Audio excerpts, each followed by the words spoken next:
Boston Red Sox. Participating advertisers are Lowenbrow. When you want the taste of a truly great beer, there's really only one. Tonight, let it be Lowenbrow. And Toyota hopes you'll enjoy this Yankee game. You asked for it, now you get more than your money's worth at Toyota. Manufacturers Hanover, where it's banking the way you want it to be. Burger King, where you get the best darn burgers, all 100% pure beef. Pepsi-Cola and your local Pepsi bottler. Have a Pepsi day.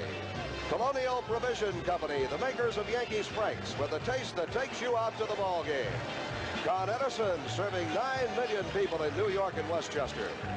The 70 greater New York area Midas dealers who say, when it comes to your car, don't compromise, Midas-size. Panasonic, just slightly ahead of our time with a full line of quality home electronics products. And the New York Yankees. Have fun with Dyna Energy.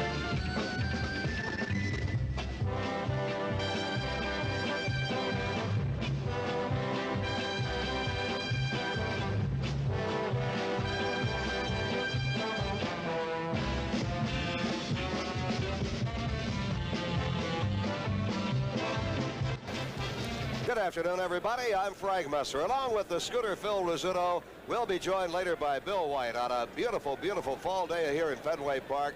Phil Rizzuto, this is something I've never been through, you've never been through, a one-game playoff to decide the American League Eastern Division champion. It's a shame it has to come down to that, Frank, really. I mean, they're two great teams, and to finish with 99 wins, both of them in 1 year, it's got to be fantastic. You know, it was 30 years ago, almost to the day, actually it was October 4th, when the only other playoff was here, and Bob Lemon was involved in that one too, and that time he was a player. He was a player, so was Al Rosen, who is now the president of the Yankees.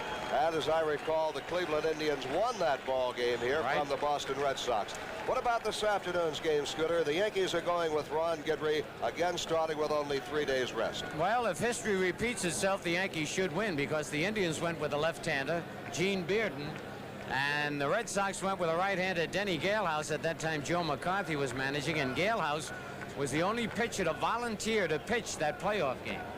And I remember talking to McCarthy later on. He had been the Yankee manager. I played under Joe, and he was very upset because there were some other starters who he thought were better than Galehouse, but Galehouse wanted to pitch, and unfortunately he lost to the Indians. All right, on paper, the Yankees, Guidry, a better record for the year than the Red Sox, Mike Torres, who really is not the #1 pitcher on that staff, and that is not to say that he might not go out this afternoon and pitch a no-hitter. I think perhaps season records have little to do with this one ball game. You're absolutely right, Frank. Most of the times you can throw the records right out the window.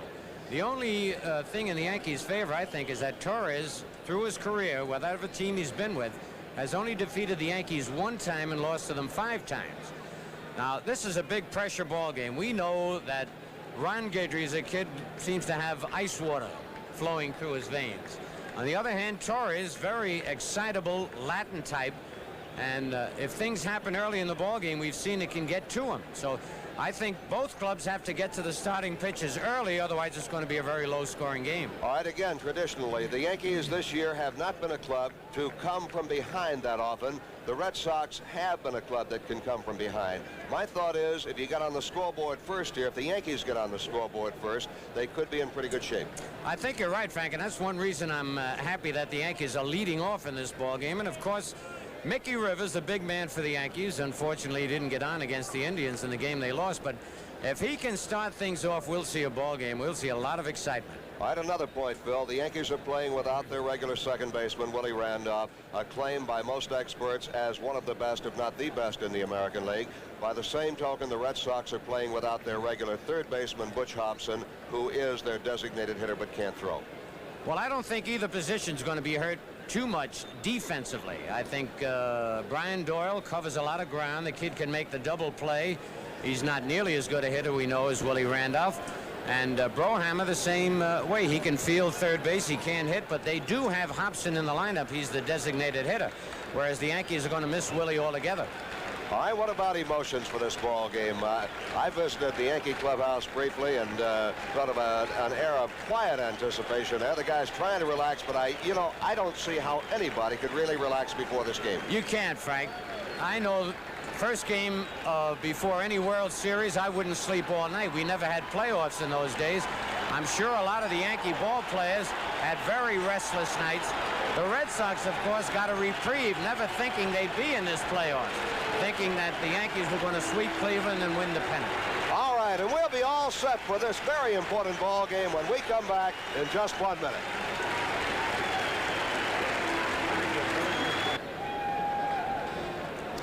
This program is authorized under rights granted by the New York Yankees solely for the entertainment of our audience, and any publication, reproduction, or other use of the descriptions and accounts of this game without the express consent of the New York Yankees is prohibited. There are the two dugouts. Clyde King up on the top step of the Yankee dugout. Mickey Rivers will lead the ball game off with the bat in his hand. Ron Guidry right there. The camera just passed him. Brian Doyle, Dick Hauser. You can pick them out probably just as well as we can from the number of Yankee games you've watched on television or out at Yankee Stadium this year. There's Ron Guidry with a jacket on. Kid looks like he's very relaxed down there. And Reggie Jackson up there in the upper part of the steps to the left of your screen as you look. And we're waiting now for the Red Sox to take the field, and I guess they're waiting on a cue from somebody down there, because we are now past the advertised starting time of this game. And now the Red Sox do take the field.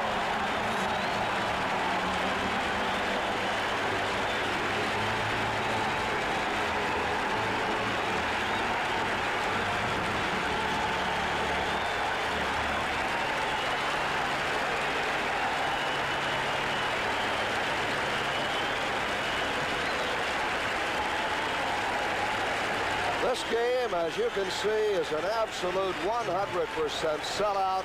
They could have sold twice, maybe 3 times, maybe 4 times the number of tickets they were able to put out for this stadium. A crowd, I'm going to estimate 36,000. It may go even more than that. I do not know how many standees the Safety Commission here in Boston will allow into Fenway for the ball game. Mike Torres, during the season, won 16. He lost 12. His record this year, 1 win and 3 losses against the New York Yankees. As Phil Rizzuto told you, in his career, he has beaten the Yankees only 1 time and lost to them 5. This is Torres' 36th start. Last time out, he beat the Tigers on Thursday with a 3-hitter. So he is pitching on 3 days rest, but that is the way he likes it. That was a big bone of contention with Torres when he was with the Yankees. He wanted to pitch every 4th day, and in the Yankee rotation, that was not always possible. Torres let it upset him. But I'll tell you one thing about this man, Phil Rizzuto. He came back last year in the playoffs and the World Series and did just an outstanding job as a New York Yankee pitcher. He really did. He's very surprised. He figures he's a great pitcher in the month of September and won only 1 game in the month of September. This year at Fenway Park, Torres has won 8 and he has lost 6 in 17 starts. Prior to Thursday's win over the Tigers, he went 0 for 6 in 8 starts after winning his 15th game of the year, August 18th, out in Oakland. This will be the first time that Torres this year has been matched up against Ron Guidry.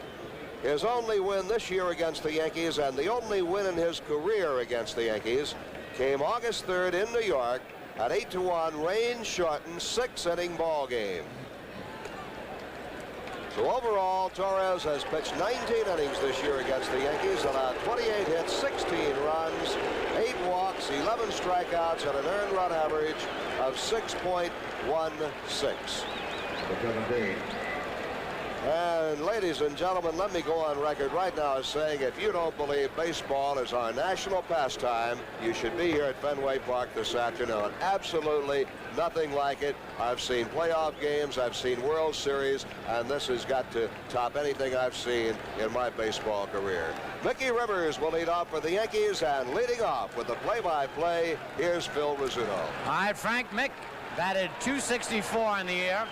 11 homers, 48 runs batted in, and this very important ball game will be officially started with this first pitch, and it's low ball 1. You saw the third baseman Brohammer sneaking in on the grass. absolutely beautiful day, as Frank told you. Couldn't ask for a better day. Mickey using the crouch stance today. High, 2-0. I tell you, both pitchers trying to be very calm, but there's an awful lot of pressure. They know that every pitch, and the ball players know every play is so important. The whole season resting on this one ball game. Ball 3, 3-0. And it's strange to see Mickey trying to work his way on with a walk. He has gotten more walks this year than any other year as a Yankee. And that's not many, though it is 27. So Mike Torres, 3-0. High, ball 4. He didn't come close for a strike. And we told you, when Rivers gets on, things happen. Against the Red Sox this year, Rivers has stolen 2 bases in his only 2 attempts. George Scott's coming over to talk with Torres to settle him down a little bit. You cannot imagine the tremendous amount of pressure that the ball players feel in a game like this. Now Torres wants a new ball. I don't blame him. He didn't get that one near the strike zone. Thurman Munson batting .297, 6 homers and 70 runs batted in. Thurman came up 32 times against the Red Sox pitching, Scooter. 10 base hits, 9 singles, 1 home run.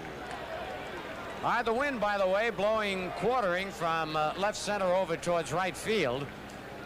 And a lot of balls were hit on the screen against the wall in batting practice. Rivers leads away. There he goes. And it's high, the throw to second. He's safe. Holy cow. Mickey Rivers surprised everybody. A perfect throw by Fisk, but a stolen base easily. Watch it here. Watch the jump Rivers gets. He steals that base on Torres. Look at him going before Torres even releases the ball. Fisk made a perfect throw and didn't even come close. Rivers stole that base on Torres. And had it not been for one of the best throws you'll see ever from a catcher, it wouldn't even have been that close. You're right, Frank. So Rivers at second, and the pitch, by the way, was a ball. That's 5 straight balls that Torres has delivered. So the Yankees playing wide open baseball here in the first inning. He held up. Oh, he called it a strike. Munson, I believe, held up, but it must have nicked the corner. As Thurman asked the plate umpire. By the way, the umpire is Don Denkinger behind the plate. Jim Evans at first, Al Clark at second, and Steve Palermo over at third.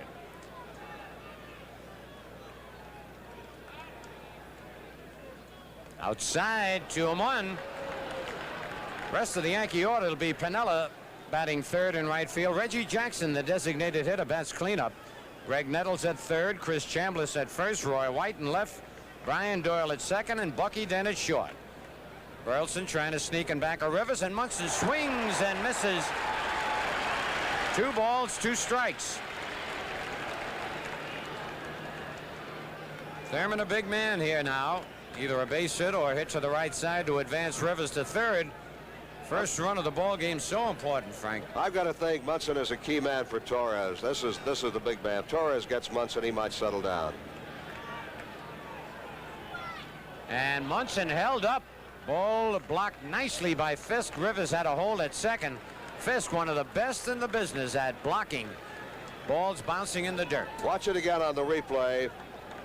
Look at that. Changed the glove around, blocked it with his chest, really. Mask went off. He was ready to grab that ball and throw. Rivers, not gambling at all down at second base, held his ground. I'll tell you, Scooter, if Torres gets Munson, it could be a big boost to him. If Munson gets the base hit or even a walk, could be an early turning point in the game. All right, and they've got action in the Red Sox bullpen, taking no chances. He wheels, throws, Rivers back. Good play there. Now, that was a time play. Torres did not tip it off. In other words, the shortstop gives a sign. He counts to 2 and breaks to second. The pitcher counts to 1 and wheels around and throws. 3-2 on Munson.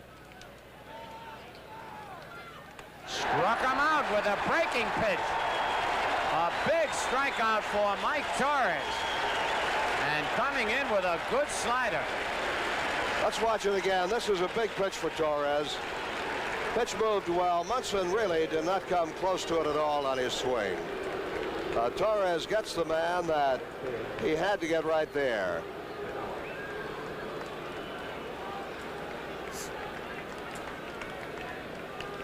Bob Stanley is out there in their bullpen, Scooter. All right, here's Lou Piniella. Lou has had a great year. .314 average, 34 doubles, leads the Yankees there. 5 triples, 6 homers, 69 runs batted in. Bounce it at third. Brohammer has it. Throws out Piniella, and they're a 2 away. Told you Brohammer can field that position. He ranged far to his left for that one. And now the crowd building up their boos for Reggie Jackson. We'll watch that last play again. That's a good pitch for Piniella to hit. He hit on top of it. Good play by Brohammer to his left.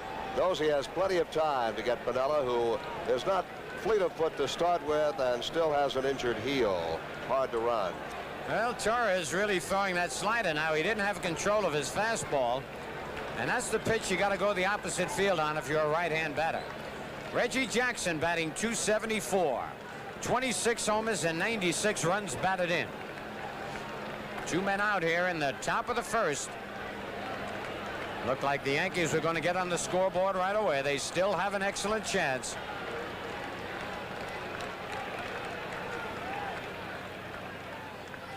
Threw the fastball right by him. And that was right over the plate, not in on Reggie. He had a clean swing at it. He was not tentative on his swing, so he makes contact. He can make the ball go, but he's got to get hold of it.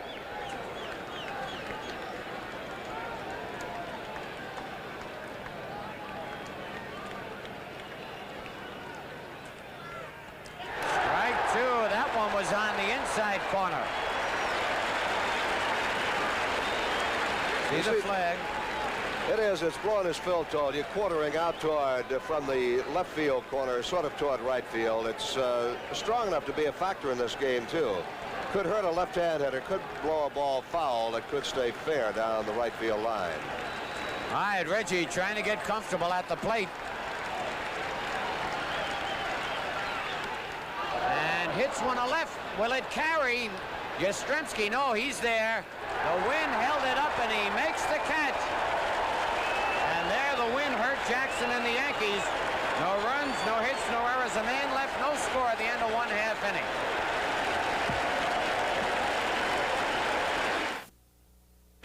The Yankees put the pressure on Torres in the top half of the first inning, but could not score. Rivers with the walk stole second, but the big play by Torres when he struck out Thurman Munson with the slider. Thurman tried to pull it and struck out. Didn't really come close to hitting the ball. The ball hit by Jackson, as Phil told you, held up by the wind. So now the Red Sox have a boost as they come to bat here in the bottom half of the first. They'll have Burleson, Remy, and Rice coming up against left-hander Ron Guidry. Ronnie over the year, 24 wins, 3 losses, 2-0 this season against the Boston Red Sox. All right, Frank Burleson batting .248, 31 doubles, 5 triples, 5 homers, and 49 runs batted in. He likes to swing at that first pitch. And fouls it back up on the roof out of play, strike 1. For Guidry, this is his 35th start. He last pitched Thursday at Yankee Stadium, beat the Blue Jays 3-1 on a 4-hitter. A little bit high with a breaking pitch, 1-1. Louisiana Lightning, Ron Guidry.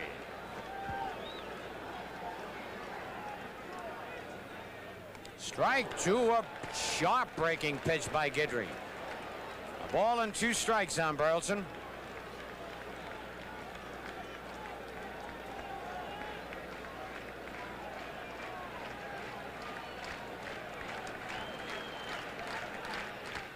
Oh, Munson and Guidry wanted that one. Look at them. Don Denking has said no as Munson questions him. It's 2-2.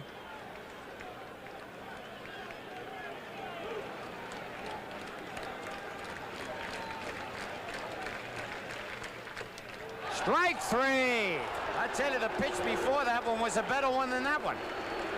But he struck out. So every once in a while when you argue, it does you a little bit of good. Watch the last pitch again.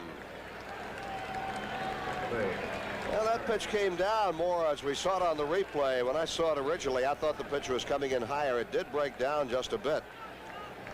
All right, here's Jerry Remy, the second baseman, batting .276. He had a fine year. Ball one. He had 23 doubles, 6 triples, 2 homers, and 44 runs batted in. He was injured the last time the Yankees came up here to Fenway to play. High fly, the wind will hold that one up. Roy White moving in under it, and there are 2 away. You see the wind playing tricks with that ball, and now the man who most people think will be the most valuable player in the American League, although there's been a lot of votes, I think will be cast for Ron Guidry, Jim Rice. And the fans stand up, pay him tribute. What a year, Frank. Yes, he has. He's had an excellent year. Guidry and Rice are going to finish 1-2 in the voting for the most valuable player in the American League. And from people I've talked to, and it would appear that Rice has the slight edge in the voting among the writers on the committee. All right, Frank. Strike one on Rice going for the net. He's batted .315 this year.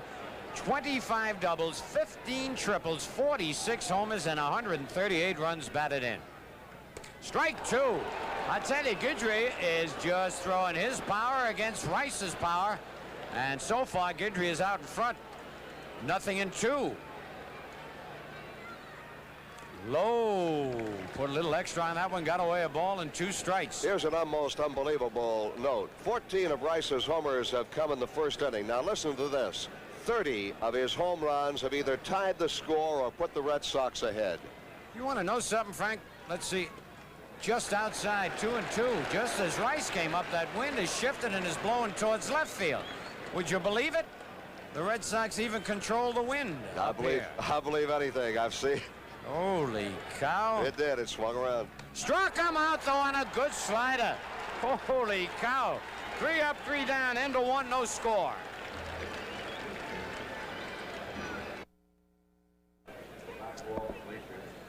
All right, a quick look into the Yankee dugout. Skipper Bob Lemon with his troops. That's Clyde King on the left. Bucky down number 20 with his back to you. Pitching coach Art Fowler. Reggie Jackson, Thurman Munson with the gear still on. Where's that? That's Lemon right there in the middle. Fowler had just moved down the line. So the Yankees have the left-hand hitters coming up. Nettles, Chambliss, and of course Roy White, all batting lefty. And that wind, Phil, it's strange. It's still blowing out toward that left field wall, and just in a matter of like 1 minute, it completely turned around here. It's unbelievable. I tell you, the pitch is going to have to be on the ball now, both Guidry and Torres. If that wind had been blowing like that when Jackson was up, his ball would have been either on the screen or high up off the wall. I think it would have been on the screen. It was high enough, and it only had to carry about another couple of feet, Phil. That wind would have made a big difference in it. Of course, to get the ball on the screen, you got to hit it high in the air. That wall is only 315 feet down there, but you got to get it up 60 feet high when it comes down to make it go in that screen atop the left field wall. We're waiting for those signs to be taken down. First time I've ever seen them or heard them on the PA system say take the signs down. Evidently, just in direct line with the hitter would bother the hitter.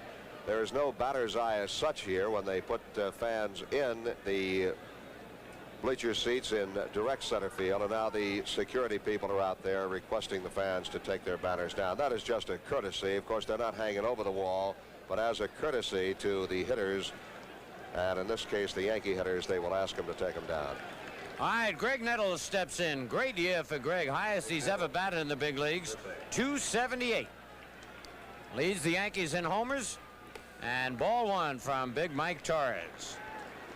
Nettles, 23 doubles, 2 triples, 27 homers, and 93 runs batted in. Check swing pop-up. That Burleson moving back, shading his eyes, and makes the catch.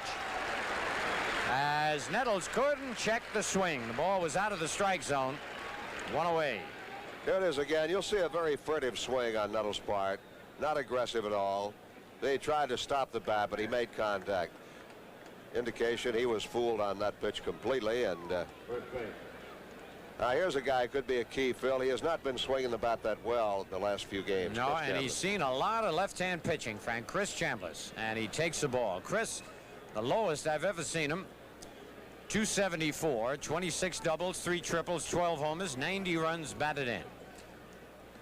Mike Torres, no wind-up delivery. And that breaking pitch is over. 1-1. Torres having problems with the fastball, but he has been getting the slider and the curveball over. And as long as you're having success, you stick with it. There's a fastball inside, 2-1. Of course, I've seen a pitcher start out in the game not have one of his pitches. It will come to him later on as he goes along in the course of a game. Right, if he's lucky enough to stay in there. Yeah. Pull, but right at George Scott. Chambliss hit a bullet, but Scott guarding the line as well he should. Give him a single, but not a double. The boomer comes up. Let's see where this pitch is. Right down over the heart of the plate. Chambliss, that little step back, had it right at Scott. I tell you, you got that guy in there. You got a good defensive first baseman. All right, Roy White, the batter. Roy batting .268, 13 doubles, 3 triples, 8 homers, 42 runs batted in. 2 out, nobody on, and no score in the top of the second. And not only has the wind shifted, it's getting chillier up here. Ball 1, Roy. In Boston, doesn't take long for weather to change. Good pitch. That thing really broke off the end of a table. 1-1.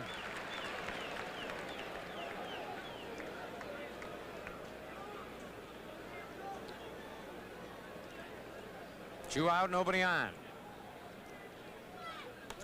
Fouled as Roy went to left field with the breaking pitch away. Ball and 2 strikes.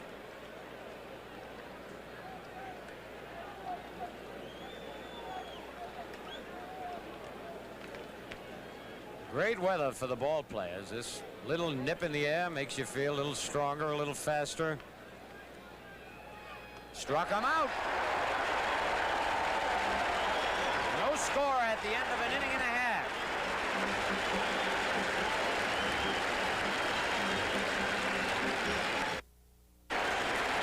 All right, we're ready for the bottom half of the second inning here at Fenway Park.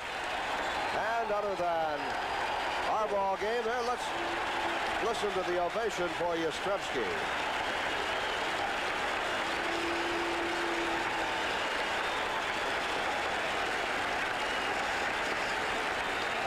And I can remember the time, Phil, and I know you can too, when Yaz did not hear everybody cheering for him, even in his own ballpark. That's right, Frank. I think it's a great thing that the fans have swung their allegiance back to one of the fine ball players of our era. Absolutely, and Yaz says that this is the most important ball game he's played in his 18 years in a Red Sox uniform. Strike 1, Yaz. Batting .276, 21 doubles, 2 triples, 16 homers, 79 runs batted in. We have no score in the bottom of the second. Ron Guidry on the mound for the Yankees. That's gone. It's a home run if it stays fair. And a home run for Yastrzemski. The Red Sox lead 1-0. Oh, he really put a charge into that one.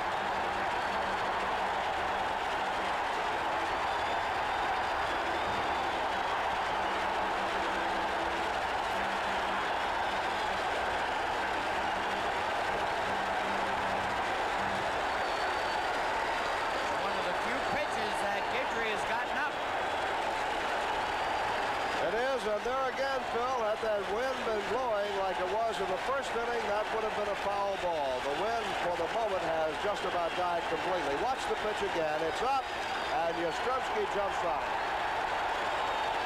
Drills it just inside the foul pole. Class man, and he is a clutch hitter, as everybody knows. Crowd went wild up here in Fenway as the Red Sox take a 1-0 lead. Here's Carlton Fisk hitting .283, 39 doubles, 5 triples, 20 homers, 88 RBIs. Ball 1.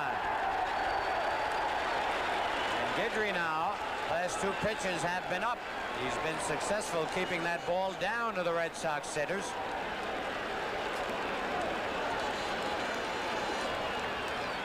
That's down, but too far down, 2-0.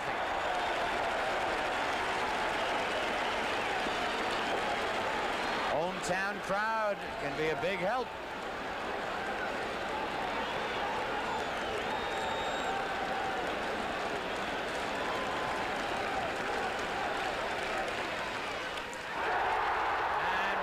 Will get this one. They're not traveling to left field. Roy makes the catch. One away.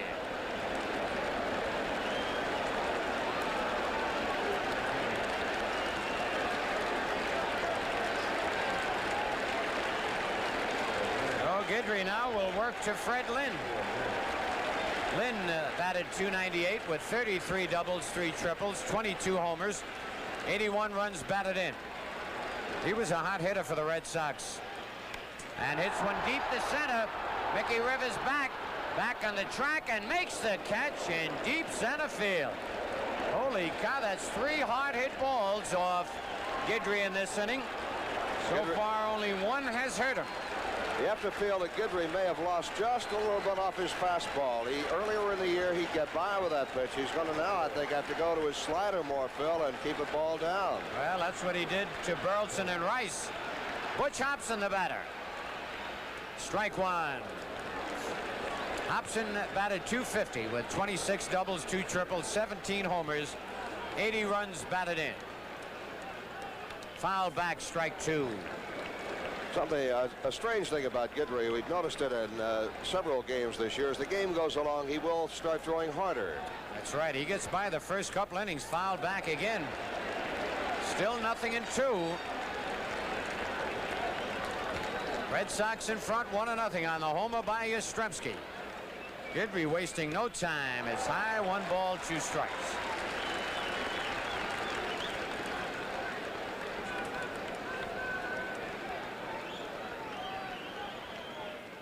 Outside, 2-2. Butch Hobson's played with a bad elbow quite a bit of the year. Bothered his swinging and throwing.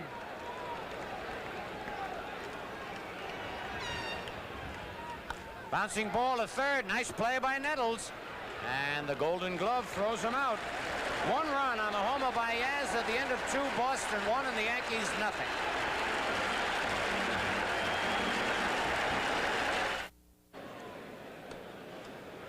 Well, there's a man who put the Red Sox ahead with his 17th home run of the year. Left fielder Carl Yastrzemski, an institution in Boston baseball for 18 years. Brian Doyle, Bucky Dent, and Mickey Rivers will be the Yankee batters here as we go to the 3rd inning. The Red Sox lead 1-0. All right, Frank. Brian Doyle batted .200 on the year, been about only 50 times, 10 hits, no extra base hits, no RBIs. And he pops one in shallow right. Remy is back there calling for it and makes the catch. 1 away. And once again, we mentioned the wind has completely turned around 100 degrees from the way it was blowing at the beginning of the game. Make that 180 degrees. I'm not going to let you set my compass. All right, Bucky Dent. Bucky batting .243, 11 doubles, a triple, 4 homers, 37 runs batted in. High ball 1.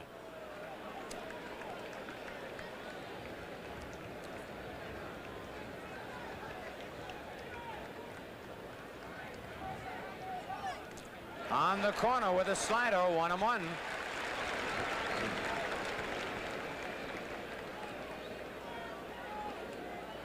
Bucky choking up on the bat, wearing 2 golf gloves. High, 2-1.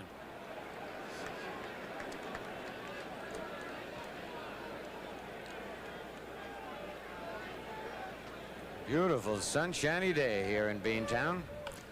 Looper in a right center. Rice digging, and Rice makes the catch. He was playing dead shallow. The only reason he was able to come up with that ball, they had positioned him perfectly. Watch it again. Defense so much a part of the game of baseball. Got it in down the bat handle. Rice coming on from the right-hand side of your picture to make the catch. Lynn would not have gotten to that ball. Neither would the second baseman Remy going back. If Rice had not caught it, the ball would have fallen in. All right, the only Yankee to get on base now against Torres. Mickey Rivers. After that, Torres retired the next 8 batters. Mickey walked and stole a base first time up. Strike one. Red Sox leading 1-0 in the top of the third. Brohammer continues to play in at third. High 1-1. He walked Mickey on 4 straight pitches.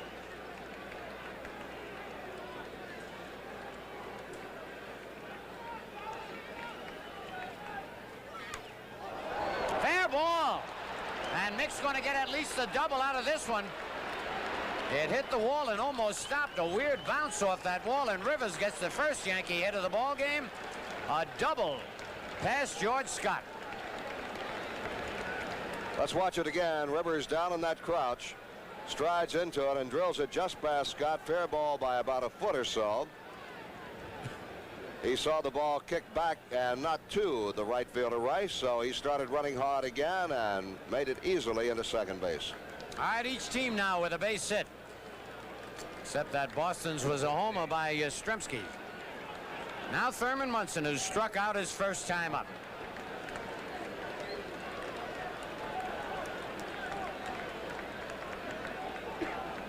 So with 2 out, Rivers will be running with the crack of the bat. And Yaz is cheating a couple of steps in left field, hoping to throw Rivers out on a base hit. And Munson fouls it back on the roof, out of play, strike one. Thurman figures he's going to continue to get that slider from Torres. He kind of walked up on that pitch.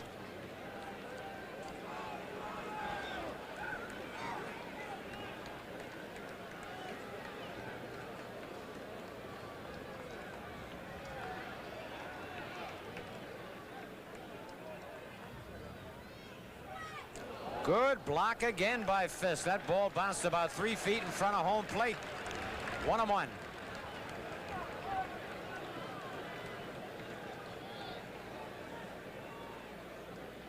Mike Torres. Try to relax out there. It's tough.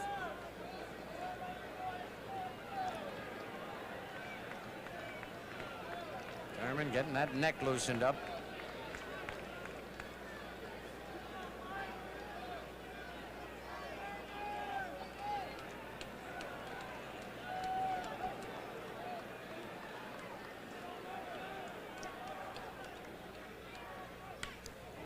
That time Thurman went with the slider just a little late, lined it into the seats. 1 ball, 2 strikes on the Yankee captain. Thurman's got to think now, will Torres come back with that slider again, knowing now that Thurman will try to go to right field with it, or will he come in on him, try to throw one by him? Pitcher has the advantage right now with a 1-2 count, of course. He can fool around with a couple of pitches. Thurman hits straight away. That's when he's dangerous.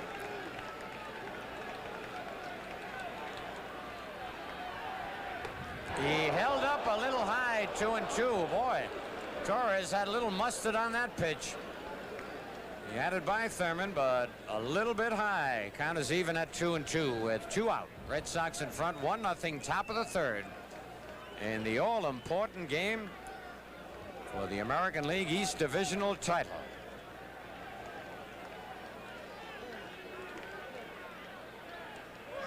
Struck him out again, and Fisk has to throw to first, and they get Munson. That ball hit the dirt. At the end of 2.5 innings, the Red Sox won and the Yankees nothing. Well, the co-winners of the American League Pitcher of the Week award for the past week, announced here at Fenway Park, Ed Figueroa of the Yankees and Dennis Eckersley of the Boston Red Sox, both of whom became 20-game winners for the first time in their career. And that's always a big thrill. Right now, the boomer, George Scott, batting .230 on the year. And Guidry's pitch high, ball 1. Scott ended the year with 15 doubles, 4 triples, 12 homers, 54 runs batted. And I shouldn't say ended the year because these stats count for the regular season. Deep to center. Rivers will not get this one. And it's off the wall. And a double for Scott as he missed a home run. They have hit some shots off Guidry. Rivers played that very well, and now Mickey's going to come in for glasses, I believe, Frank. I don't know whether he even saw that ball or not. Ball is well hit. Rivers there realizes it's going to be over his head. He did see it. Got it back in. Surprised Scott was not a little closer to second base, although that ball was well hit. Yep. Mickey now might be coming in for his helmet. I don't know whether anybody threw anything, or is it his glasses? No, it is glasses. He's mad. He threw glasses down on the ground, 2 of them. You know, he might have had problems with that, Frank, because it did hit near the base of the wall. I thought the ball was catchable, really, Phil. I don't know. I don't think Rivers saw it at first. And no, you're right. Not at first. Then, as you say, he played it well as he saw it was going. We look at it again. Now watch where this ball hits. Right there, looks like he's in beside it. Right. Now watch where it hits. Right there. It was catchable. Oh, yes. Gotten a good break and run back on it. All right. Nobody out now. I'm sure that, well, I shouldn't say I'm sure, but Broham's job is to get Scott over to third, and the Yankees will have to look for the bunt. He squares and bunts. It's a good one. Munson started for third, throws to first, and they get Broham on a beautiful sacrifice bunt. I've got to wonder if they might not have had that play at third base, though, Phil. You don't? You saw Munson throw his hands up in the air. He started to throw. We're watching. Let's watch again. Munson out there quickly looks to third, then double pumps and throws on to first base. On a play like that, the pitcher has to help the catcher out, I believe, tell him where to throw the ball. Yep. All right, again, the Yankees have to look for a possible squeeze bunt. They got to bring the infield in. The Red Sox lead 1-0 with 1 out in the bottom of the third. Rick Burleson struck out his first time up. Little low, ball 1. Oh, Ron Guidry in a little bit of a jam. The 2 hits off Guidry have been bullets. The homer by Yaz and the double by Scott. A little low, 2-0. Burleson wants the umpire to look at the ball. He's going to throw it out of play. All right, Guidry has 2 strikeouts in the ball game.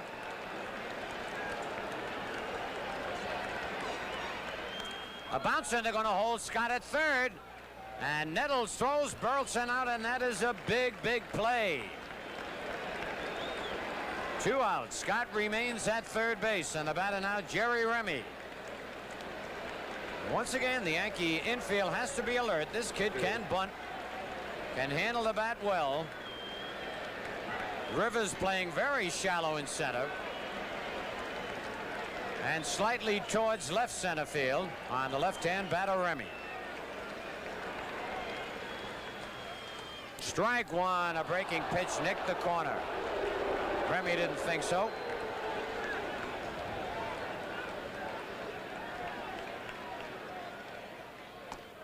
Whoa! Just missed. 1-1.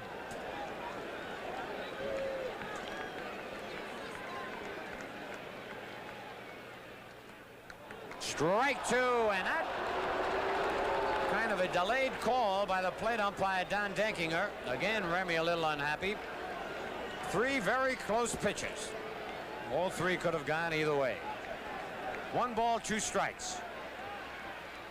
Fly ball, and let's see, Rivers and White. White calls and makes the catch. Frank Messer will carry you along the next 3. At the end of 3, Red Sox 1, Yankees 0. And Bill, we've seen some clutch pitching on both sides early in this ball game. Torres looks like he's got an excellent slider. He got Munson twice with that slider.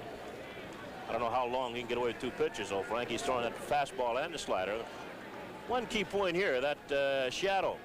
Prior to the ball game, the Yankees were complaining they couldn't see well in batting practice, and as that shadow moves out toward the mound, I think both teams once again will have trouble seeing the baseball. Of course, that'll be in the Red Sox favor because they already lead 1-0. So important to get that early score, especially in a ball game like this. Lou Piniella leads off for the Yankees as we go to the 4th. Lou grounded out to the third baseman Brohammer. Strike one.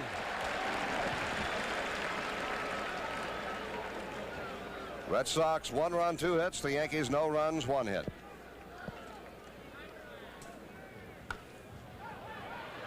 And it's off the glove of Burleson, a base hit for Piniella. Now Lou's now hitting 12 straight, and he continues to hit. Let's watch it again. The pitch is right down the middle. Piniella chops it past Brohammer. See the ball hit in Burleson's webbing and bounced out. Base hit for Lou Piniella. Piniella hit that ball just like he did the first time up, only he got it to the left side of the third baseman where he could not reach it. Chopped down on the ball the first time up and grounded right to Brohammer. Reggie Jackson missed a home run with the wind blowing against him. I think that wind held his ball in play in the first inning. Now the wind is blowing toward left field as it is turned around since the start of the game. Ball one. Here was a breaking ball. I think that's the first curveball that Torres has thrown all afternoon. He's been throwing that hard slider inside and that hard high fastball. Piniella is down at first, nobody out. Red Sox lead 1-0. He hit it well, but Rice is there and picks it off. Rice made a good throw back to first base. Well, you can't hit the ball any harder than that, Frank Messer. The Red Sox fortunate that they evidently had the book on Jackson, had Rice just where he should be. Bang, right there. He didn't get under the ball. Had he gotten under it, the ball might have hit that Prudential building about 5 miles from here. I'll tell you, Rice made a strong throw back to Scott at first base, trying to double Piniella off. Jim Rice, not noted for his outfield play, noted for his bat. Well, he's made 2 good plays. He has. Made a good play on Bucky Dent running into right center field back in the 3rd inning. He's the only one that could have caught that ball. Good defensive book. Right field's a tough field here in Boston, too. It is the Sun Field. Greg Nettles takes the ball.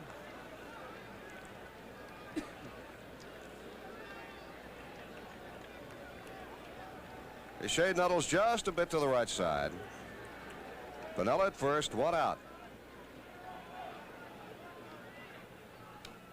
Out in front of it and fouled it back. Took a little off that pitch.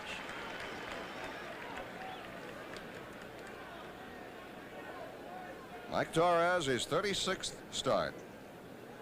Pitched 243 innings in his first 35 starts, 267 hits. Struck out 116, walked 96 men.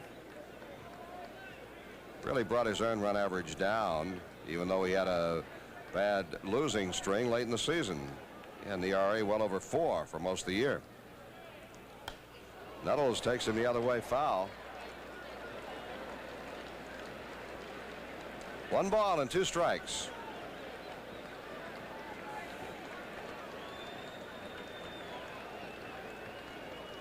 Nettles popped up to the shortstop his first time at bat on a half swing. Red Sox are leading 1-0 on a Yastrzemski home run.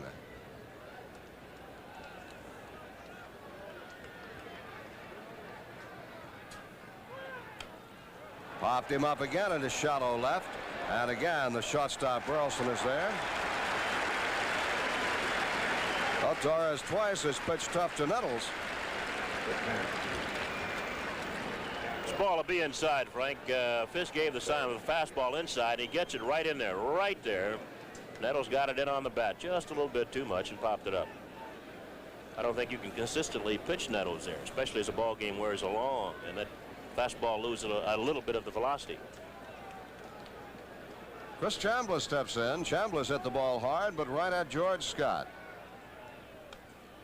He had a good swing, fouled it back.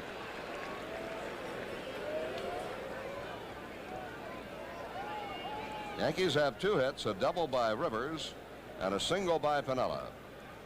They've had Rivers at second base twice, but unable to score him. Both times Munson struck out as the next hitter.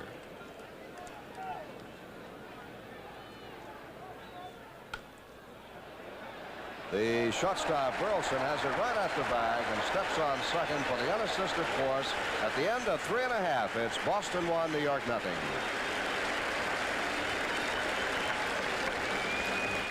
Now's the time to start thinking about season tickets for the 1979 Yankee games. Be assured of the best seats for all the action next year by having your own full season or combination plan. For more information, call Group and Season Sales at 212-293-6000. That number again, 212-293-6000. Oh, we see the flag, Frank Messer, blowing a bit toward left field instead of toward right field as it was earlier in the ball game. And I think each time Rice has been up, that wind has turned around and blown toward left. You're absolutely right, Bill. That was the first time it turned around when Rice came to bat in the first inning. But nonetheless, Guidry struck him out. Guidry struck out 2 of the 3 hitters in the first. He has not struck out a man since. Yastrzemski hit a home run to right. Scott has doubled. Those are the only 2 Boston hits.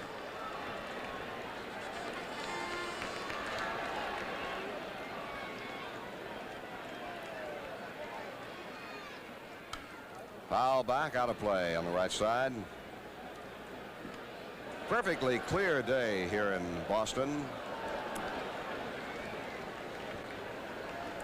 Jim Rice has had an outstanding year. Just really an almost unbelievable year. Out of play. Guidry's the kind of pitcher, Frank, that gives Rice a lot of trouble. He can't afford to wait back on the ball. He's got to hurry, because he knows that ball is coming in there 95, 96 miles an hour. He's a better hitter when he can sit back and wait on the ball.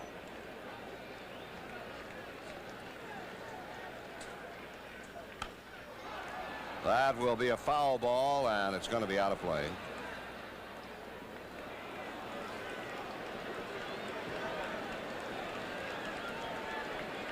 Ron Guidry throughout the year pitched on 4 days rest. Now he is pitching on 3 days rest as it comes down to the end of the campaign. Bucky Dent. Bad throw. Chambliss had to tag Rice. Bucky Dent has had trouble with his throws quite a few occasions this year. And let's watch it again. It's a grass cutter to Bucky Dent, and he's got plenty of time. He comes up with the ball here, throws it high. Now lucky Chambliss keeps that ball in the first baseman's net. Sometimes you hit that like that and the ball flies out, especially a big guy like Rice running. All right, there is one away, and the batter, Carl Yastrzemski, gets quite an ovation. His home run leading off the second, the only score in this game. Ball 1. It was his 17th home run of the year. 39 years old, just signed a new 5-year contract.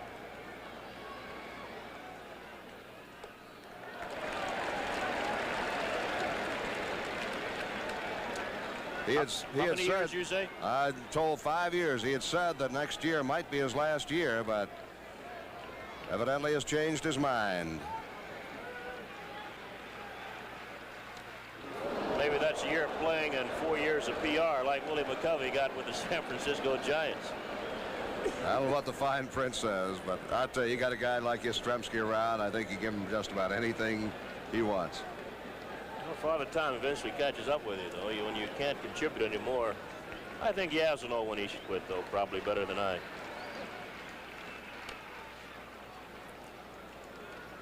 2 balls and 2 strikes on him. And Ted Williams played into his 44th year. Stan Musial played through his 44th year. Of course, Ted had all those years out for military service, and what that would add to or subtract from. Had him way out in front, and he fouled it off.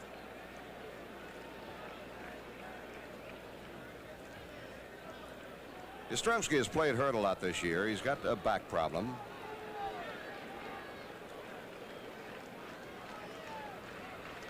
Got a bad hand, too. Yeah. You know, Bill White, the team that's benefiting, sitting back, sort of chuckling over the whole thing, the Kansas City Royals. Out in front again, pulled a foul over the roof. Royals know that whether they meet the Yankees or the Red Sox, they'll come in 1 pitcher shy for the championship series, having to play this extra game. They've already put out their pitching rotation to the Royals. Leonard, Gura, and Splittor in the first 3 ball games. He struck him out. Oops. Yaz tried to check the swing and could not. Guidry gets his 3rd strikeout. I'd heard Whitey Herzog say earlier that if he played the Red Sox, he would start Leonard, but if he played the Yankees, he would start Splittor in the first game.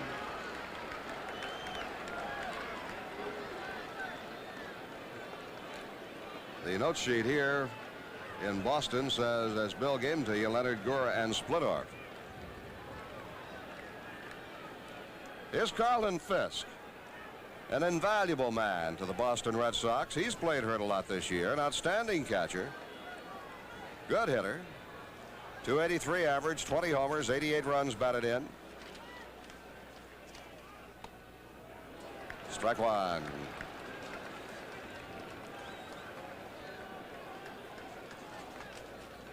And now you see the shadow Bill's talking about. From that angle, you can see the shadow coming out toward the home plate area. Another inning or so, the hitters will be in the shade. And the pitcher will be thrown out of the bright sunshine. Advantage pitcher.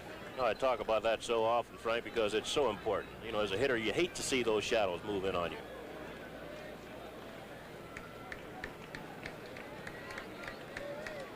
Of course, if you're a pitcher, you don't mind. No, I think pitchers rather see every game start about 3 o'clock in the afternoon, wouldn't they? 3:30. No ball, 2 strike count on Carlton Fisk. 2 outs, none on. Center field, Rivers, can he get to it? He can, and he makes the catch deep. 3 up, 3 down, into 4. It's Boston 1, the Yankees nothing.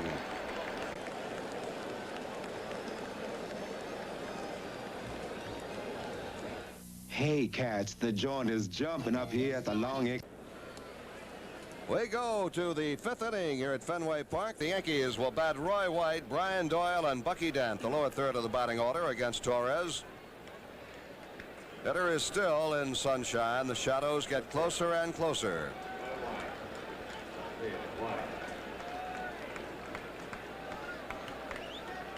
Impossible to get a ticket for this ball game. Stadium completely sold out. Roy White struck out his first trip. Torres has walked 1, struck out 3, allowed 2 hits. Double by Rivers and a single by Piniella. 2 balls and no strikes on Roy White. Roy's made such a great contribution down the stretch, Bill, and I know I like to see the veteran player come through in clutch situations. No, he has done that. Didn't get a chance to play early, but he has really made his presence felt lately. No question about it. That's ball 3. 3-0.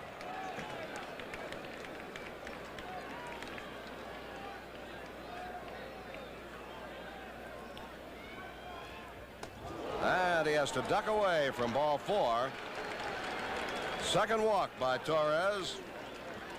Torres walked Rivers leading off the ball game. Mickey Stoll second and died there as the next 3 hitters could not move him up. Munson struck out, Piniella grounded out, and Jackson flied out. This is the 3rd inning out of 5. The Yankees have had the leadoff man on.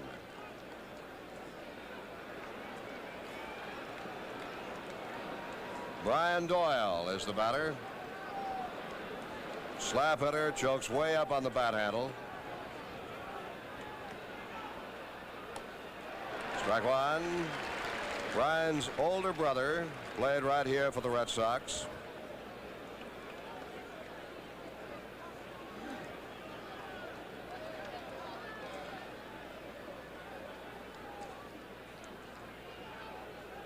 Roy White at first, Scott holding. White's going, and it's hit sharply to the second baseman, Remy, who throws out Doyle. Had they not had White going, that would have been a double play. But White broke, and no throw to second base.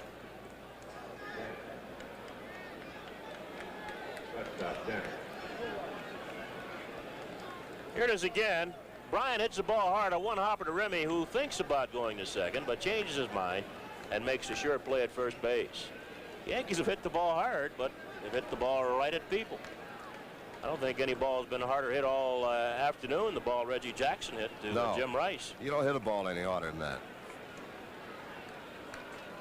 Bucky Dent up, fly to right his first trip. And pops this one up out behind second. Burleson is there. Fights off the sun as he makes the catch. And there are 2 down.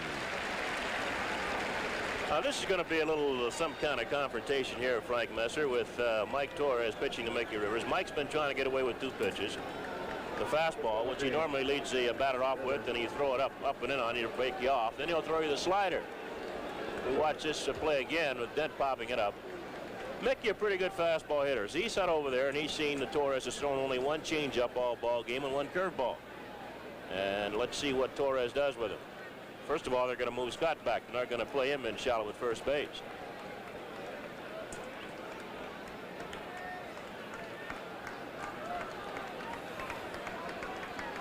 Mickey has walked and doubled.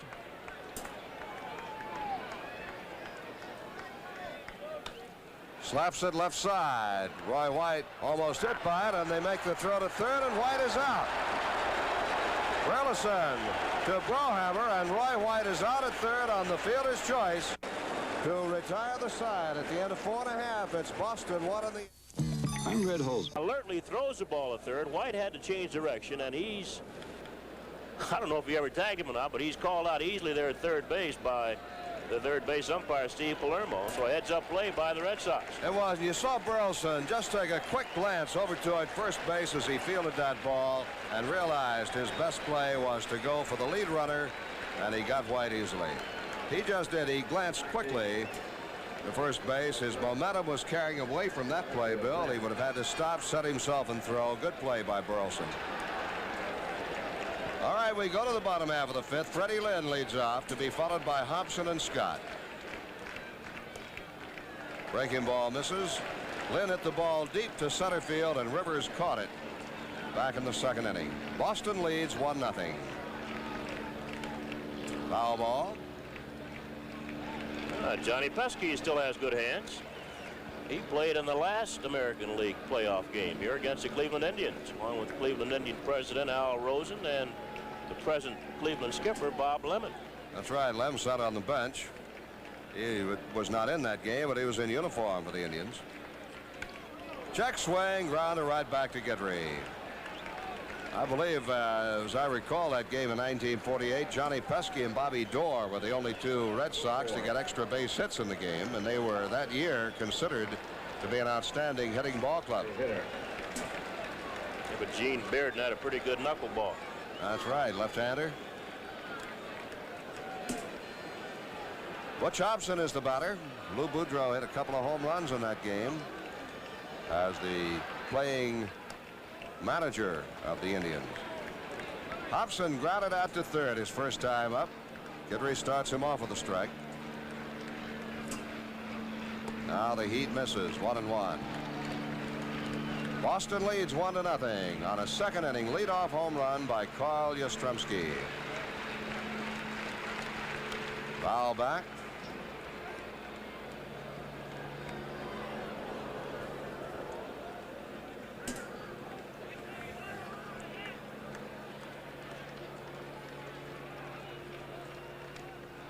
Ouch, that got Munson.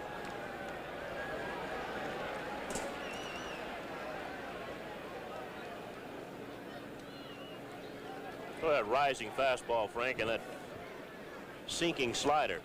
The catcher gets beaten up quite a bit. Get on top of that slider. Underneath the rising fastball. That will be out of play.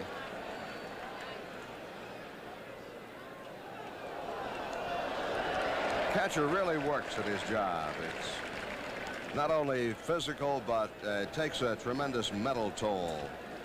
You're blamed for as many long balls as a pitcher. Yeah. Everybody says you shouldn't have called that pitch. Foul ball. Foul ball.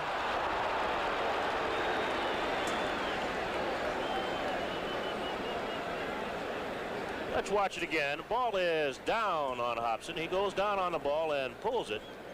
The third base umpire, Steve Palermo, right on the play. The ball just outside the bag. Nettles diving. Didn't have to get dirty. That's Guidry's favorite two-strike pitch.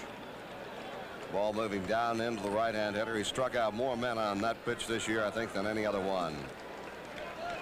And Hobson got enough of it to stay alive.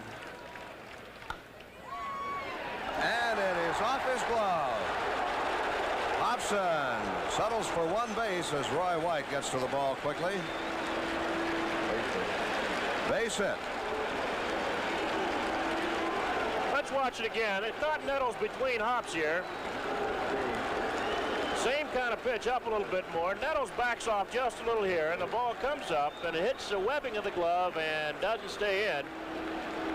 Hobson decides to hold at first base. I thought he might have had a shot at going to second, but he decided to play it safe.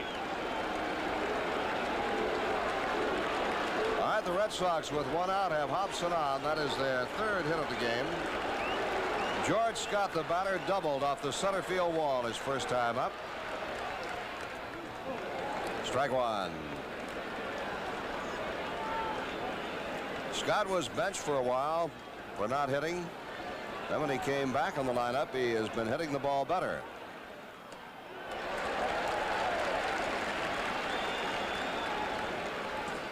One ball and one strike.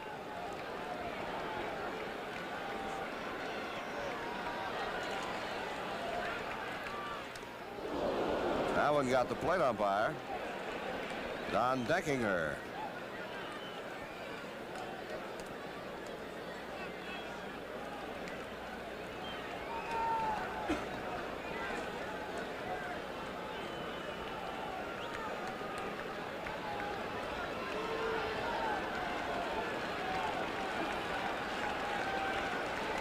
One ball, two strikes. Struck him out. Guidry gets his fourth strikeout.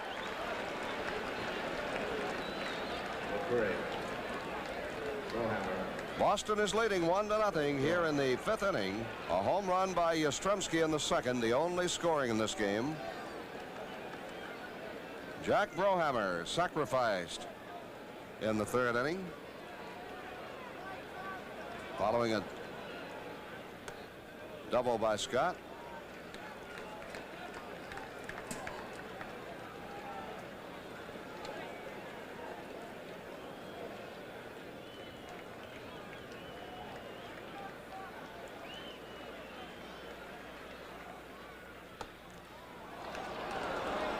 Ball and a strike.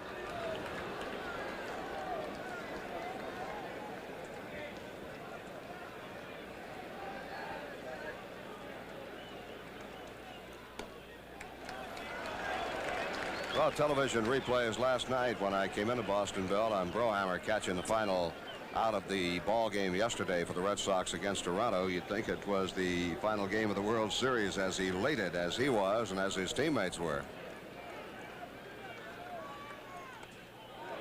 3 balls and a strike. Well, they hung in, Frank, just like the Yankees coming from 14 games back. They could have given up. They did not. Red Sox, you got to give them credit. They hung around. When the Yankees blinked, they took advantage of it. Guidry just lobs it over there. Mark of 2 good ball clubs. Neither one gave up any time during the year. Foul back.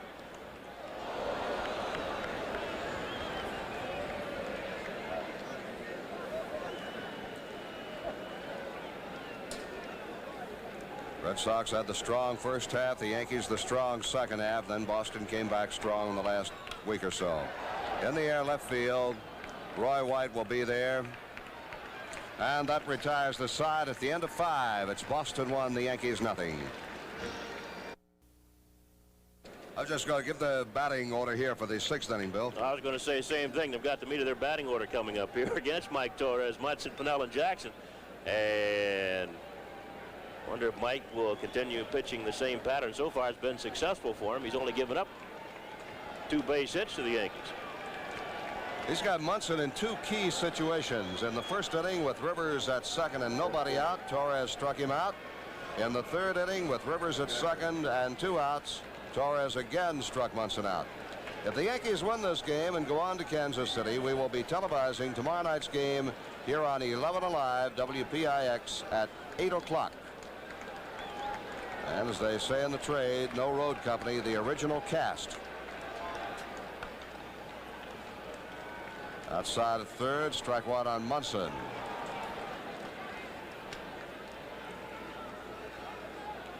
But right now, the Red Sox have a 1-0 lead built around the home run by Yastrzemski.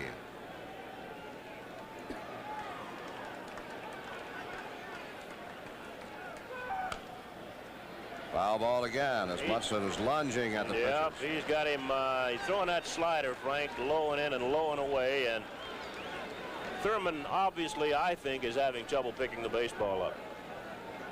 Well, now, Bill, the shadow you talked about before has reached the home plate area. Well, he had trouble before. When he struck out the 2 times the shadow wasn't there, he was still lunging for the ball. Struck out once on a very bad pitch, low and away. In the dirt. Yep. Tried to take that one to right field and fouled it away. Well, certain parks just give you trouble. I remember Houston. I never daytime games there, which they seldom played, but in the Astrodome there was right straight out in center field, the sun would shine through there. Never could hit there. That's the way I stood at the plate. Foul this one back. Nobody else had any trouble. I think over the course of baseball, there have been some parks that hitters could hit in no matter who pitched. Other parks, they couldn't get a base hit in, save their life, no matter who pitched. Well, and you think about it, you psych yourself out. All right, Torres has Munson down. No balls, 2 strikes.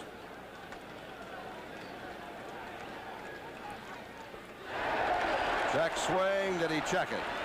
He did not. He's called out. He's called out by the first base umpire, Jim Evans.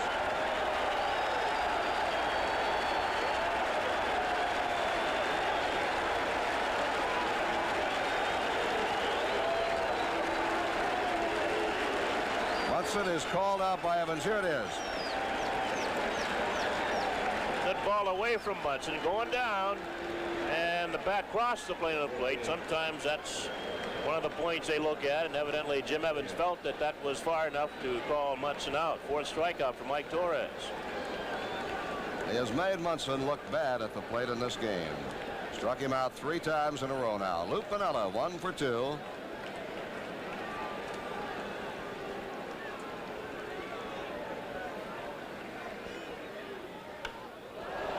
Center field, Lynn is after it. Never took his eye off the ball, and he's got it. He had to go a long way for that one. It was hit hard. Never took his eye off of it.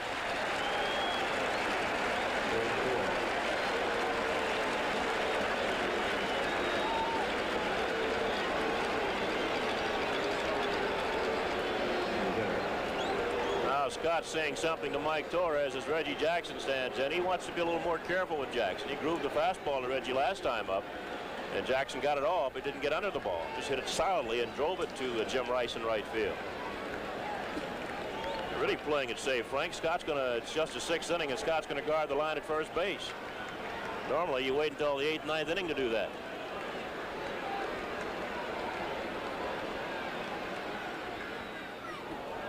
And the dirt bounces back on the screen.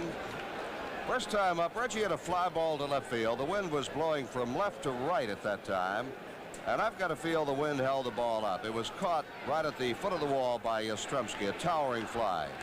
Then Reggie lined out to the right fielder, Rice.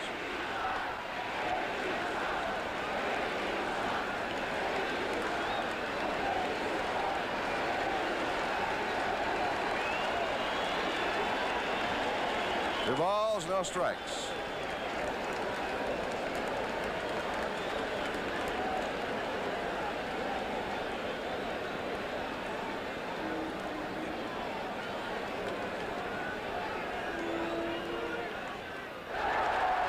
And the count goes 2-1.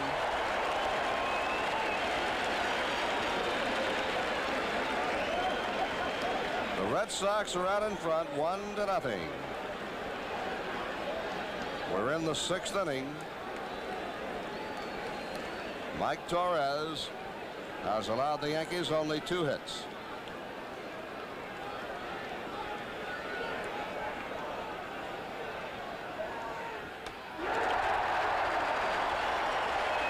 Two balls, 2 strikes. Now, you very seldom hit a home run, Frank, when you swing that way. Normally, you keep your eye on the ball and just carry it through, and that's when you hit the ball well. When you end up spinning around like that, you very, very, very seldom hit the home run. The pitcher almost has to hit your bat.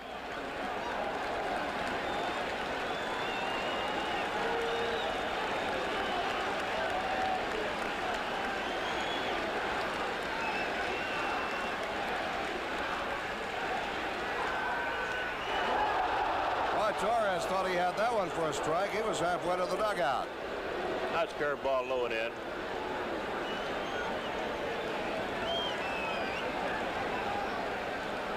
Torres tried to buy one.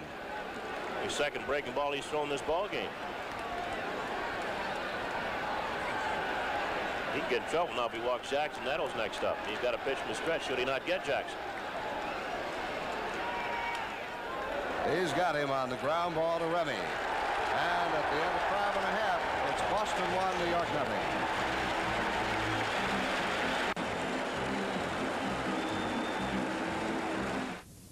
You're never going to believe the deal I made on this Toyota Corolla. You asked for it, you got it, Toyota. I got a great year-end deal on a tough Toyota truck. You asked for it, you got it, Toyota. It's the best time ever to buy a brand new 78 Toyota car or truck. You get your money's worth and more on every one. But act fast for better selection still at 78 prices. Just ask for it, you get it, Toyota. Harrison Golden is trying to sell himself a state controller based on the job he's done on New York City. Mr. Golden would like us to forget he deceived the public with reports the SEC called misleading. Or that Arthur Levitt criticized Golden's audit as non-verified and flawed. But New York voters aren't buying. Ned Regan for state controller. He knows when to say no. We go to the bottom half of the 6th inning with the top of the order for Boston. Rick Burleson, Jerry Remy, and Jim Rice. Boston leads 1-0. If you were not with us, Guidry got the side in order in the first, struck out 2 men. Yastrzemski led off the second with a home run, his 17th of the season. Red Sox posed a threat in the 3rd when Scott doubled off the center field wall, was sacrificed to 3rd. But Guidry pitched out of it by getting Burleson on a grounder and Remy on a fly. And now Burleson 0 for 2 is up for the 3rd time. Struck out and grounded out. Moving down and in on him. Strike 1.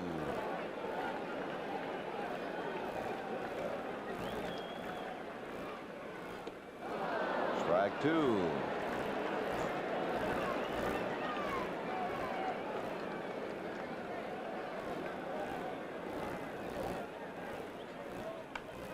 That will be out of play.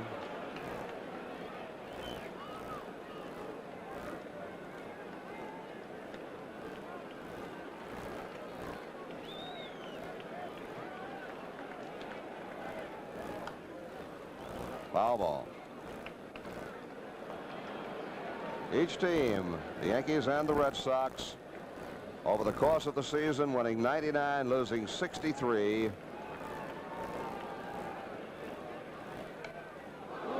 Back in the crowd.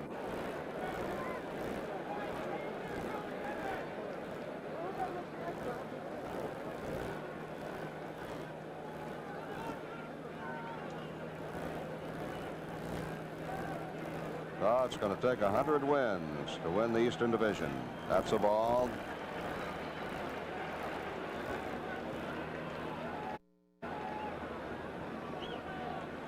Harrelson chokes up 2 or 3 inches on the bat handle.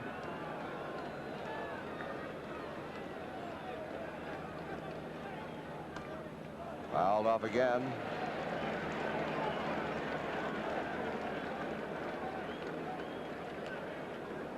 To no one's surprise, Rod Carew of the Minnesota Twins won the batting title again in the American League, hitting .333 for the season. Nettles can't get it. Into the corner, the ball is in play. Burleson digging for two, and he'll make it standing.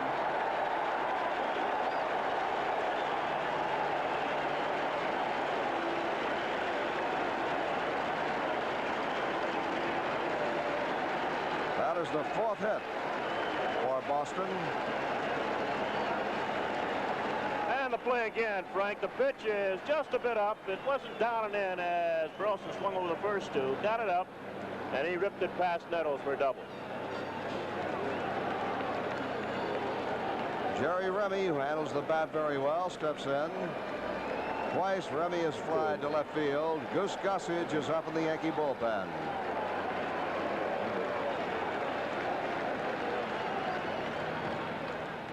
Remy, it's squared to Butt. Ball one. Chambliss had charged. Nettles broke back to cover third base.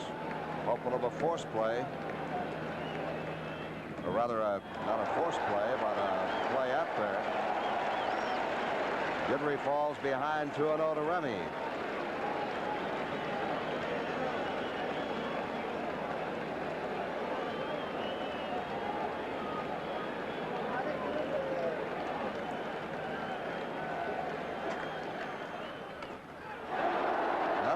To field it, so the runner will advance. Nettles throws him out to Chambliss. 5-3 sacrifice moves Burleson over to third.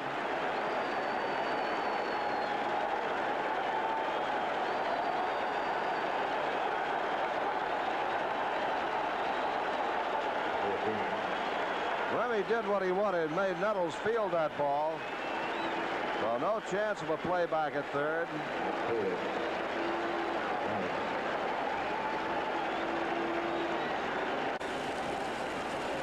That's how they feel about Jim Rice here in Boston. Infield is in with a runner at third, one out. Got to play him in tight. Fouled it off Munson, strike one. In all probability, Jim Rice will be the most valuable player in the American League. I have to feel he and Guidry will finish 1-2. Not necessarily in that order, but the leaning is toward Rice. And Rivers cannot get it. It's a base hit. And Boston goes out in front 2-0.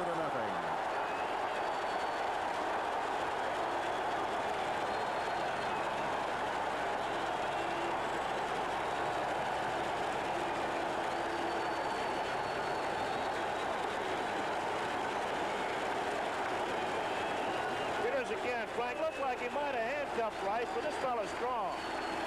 He got the bat way in and then got the head of the bat out. Really didn't open his arms up and get a good swing, but he's so strong that he just ripped that ball to center field. He really did, as you could see it on the replay, just muscled that ball. Pure strength. Yastrzemski up, one out, Rice at first.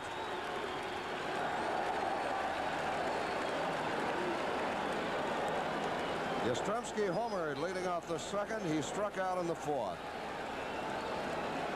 Boston leads 2-0.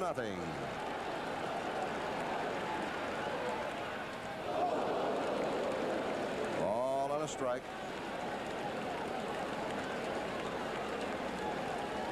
Yastrzemski batting .277 for the year. Now 17 homers. Rice at first.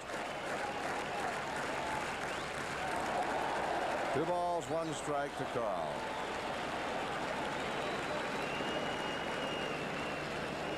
Now the plate umpire will take a look at the baseball. Don Dankinger calls for it. Rubs it up and gives it back.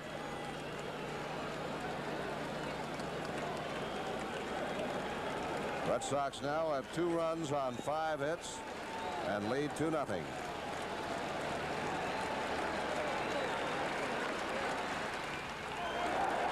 3 balls and a strike to Yastrzemski.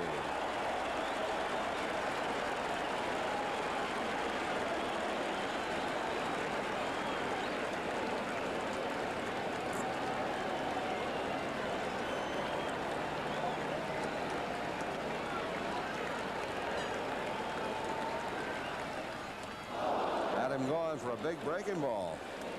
Well, what happens, Frank, as you get older, you become a one-pitch hitter. You either hit the fastball or you hit the curve. You got to make up your mind, hit one or the other. It's hard to handle both as the older you get. That's why I question whether Carl really wants to play 5 more years. Plus, you become more susceptible to injuries as you go along. Runner goes. Bouncer to Chambliss, no play to second. He'll take it back to first to get Yastrzemski. 2 down. That will bring Bob Lemon out. They'll discuss Carlton Fisk with Lynn on deck and first base open. Would you rather pitch to Fisk or pitch to Lynn?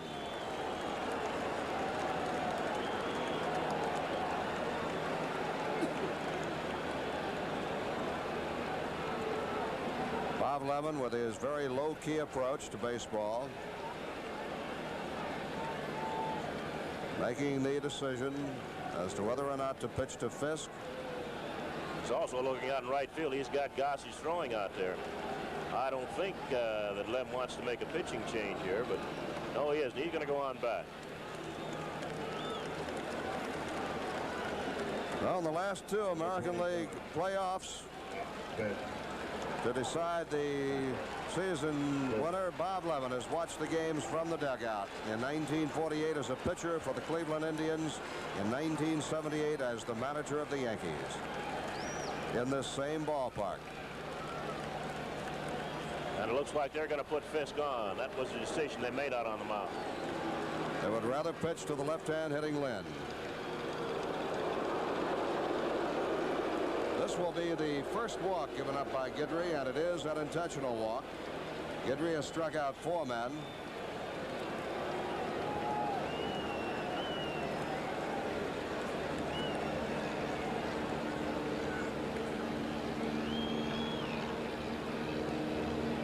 Fred Lynn will step in with runners at first and second.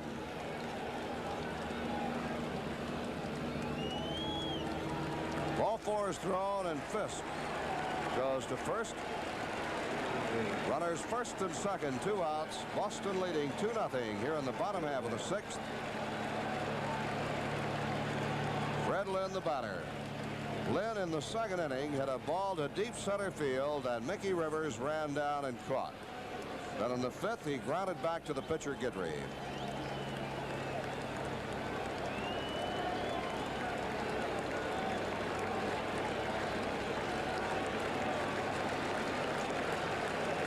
Boston in front, 2-0.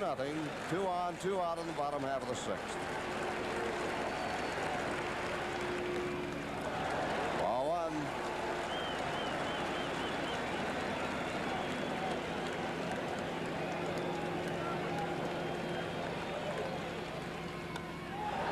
That is slicing foul, well back in the seats and left.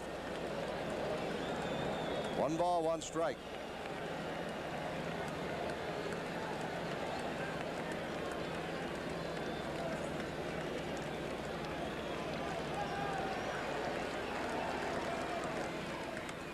Foul ball on the right side, and it's 1-2.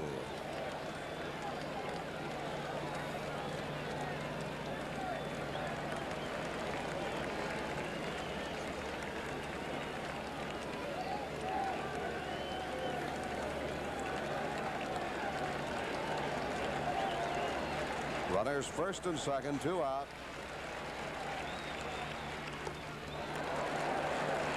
Three balls and 2 strikes. Make that 2 balls and 2 strikes on Lynn. 2-2. And now it is 3-2, and the runners will be going.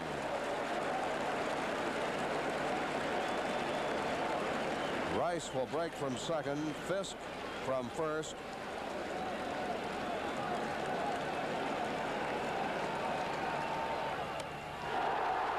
Right field. Pinella's after it. And he's got it. What a catch by Piniella. Made a basket catch going back toward the corner. And that retires the side. Bill White will carry along. End of 6. Boston 2, New York nothing.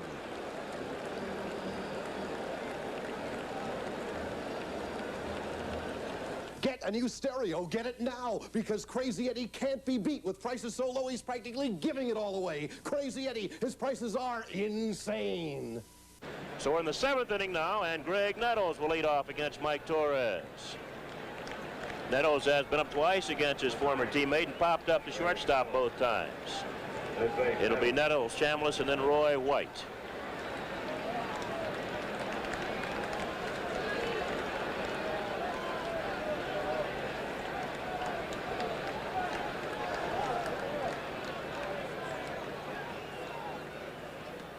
The curve's a strike. Torres has not used a curveball too often this afternoon. He's only thrown it 3 or 4 times. He's gone basically with the fastball and the slider. 1 or 2 changeups. So far, he's pitched an excellent ball game, giving the Yankees just 2 base hits. That's in the right field. Should be easy for the right fielder, Jim Rice. 1 away.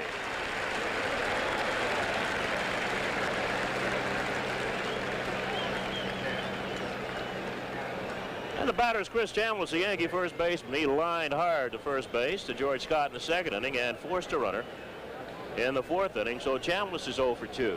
He's batting .273 now with a dozen home runs and 90 runs batted in.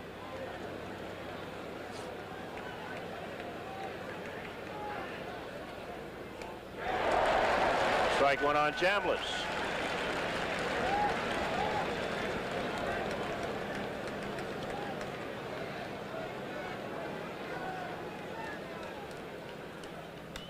Base hit for Chambliss as he goes the other way.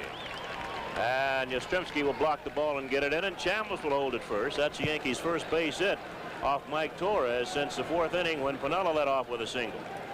So Chambliss on at first with 1 away. And here's Roy White. He struck out and walked. White's 0 for 1 in this ball game, batting at .267.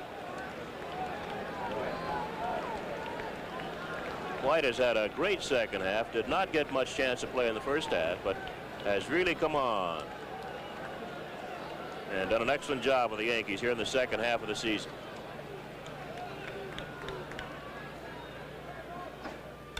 Base hit for White. Chambliss will hold at second base.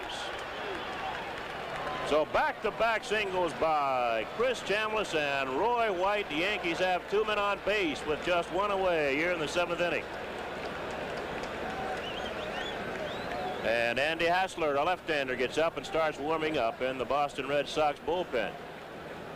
And he's joined by right-hander Bob Stanley. So Stanley, the right-hander, on the left of your screen, and the left-hander Andy Hassler, as Fisk wants to talk to Mike Torres. Looks like we're going to get a pinch hitter for Brian Doyle. Jim Spencer being sent out by Bob Lemon. So Jim Spencer will bat for Brian Doyle. Yankees down 2-0. They need the long ball here in the 7th inning. Spencer batting .228 overall. He's been up 149 times, has 34 base hits, 7 home runs, 24 runs batted in. As a pinch hitter, he's batting .304, 7 base hits, 23 times up. The home run, 9 runs batted in. Spencer normally a pretty good fastball hitter.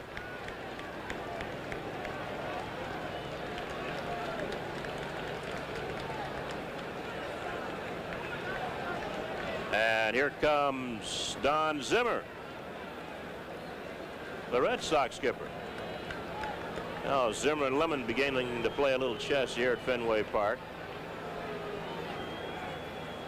Zim, since Torres has now given up 4 base hits, might be just telling him to stay away from that low fastball with Spencer.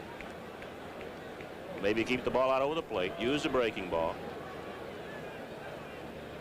Or let's see, does he want the left-hander?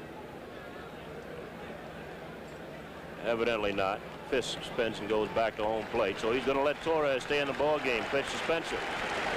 Red Sox have a 2-0 lead here in the 7th inning. Yankees have runners at first and second, and one away as Zimmer goes back to the Red Sox bench.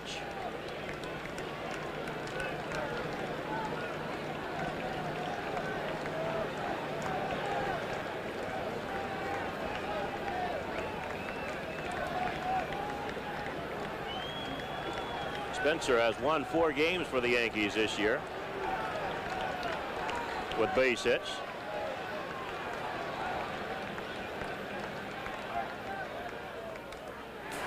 He got a fastball and fouled it back, and Fisk certainly did not like that pitch. He'll go out and talk to Torres. I think he threw a pitch that Mike threw a pitch that Fisk certainly did not like. He got that fastball in there. Spencer got a good rip at it. No balls and a strike.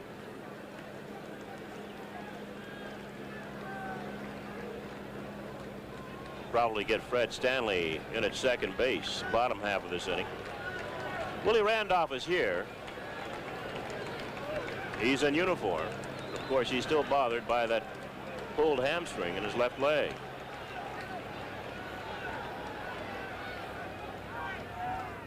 Low. That's more like what Fisk wants. He wants a breaking ball. Ball and a strike on Spencer.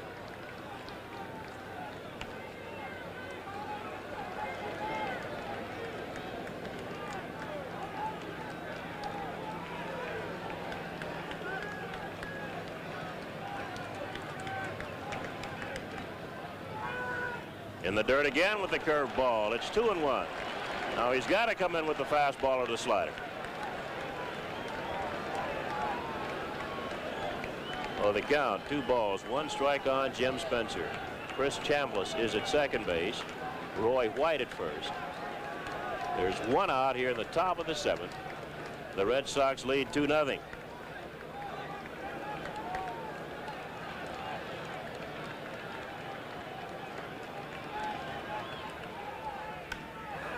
In the left field, Yastrzemski's right there.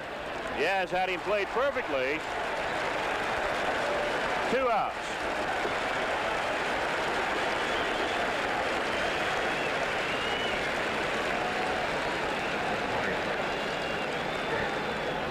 Now the batter's Bucky Dent, the Yankee shortstop. He's flied to right and popped to short. Dent's 0 for 2.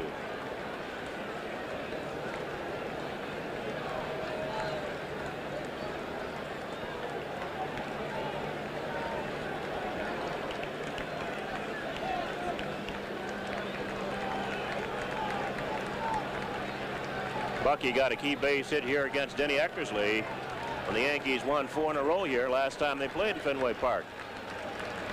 Eckersley had 2 strikes on him. This is another key situation for Bucky Dent. Runners at first and second, 2 outs. Yankees down 2-0. 2 low, ball 1.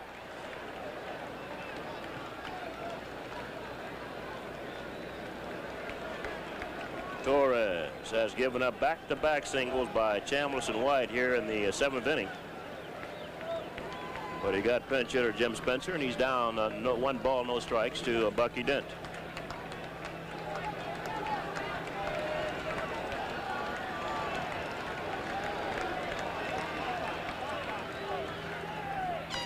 Fouled off his foot. It's 1-1. Bucky's given up wearing that protection on his left ankle. Fouls a lot of balls down there. He had been wearing a shin guard just where he's touching. Gene Monahan, the Yankee trainer, now out talking to Dent. Just off the left end step. Right there. And we'll get the ethyl chloride out and spray it.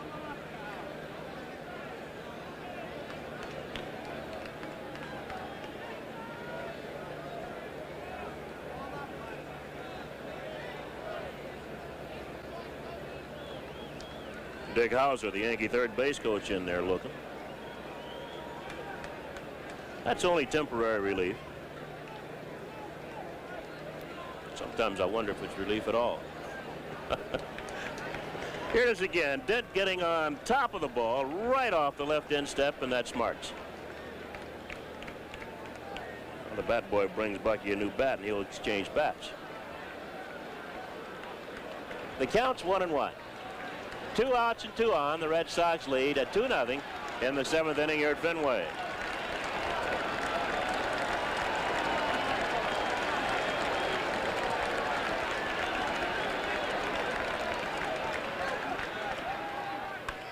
Deep to left.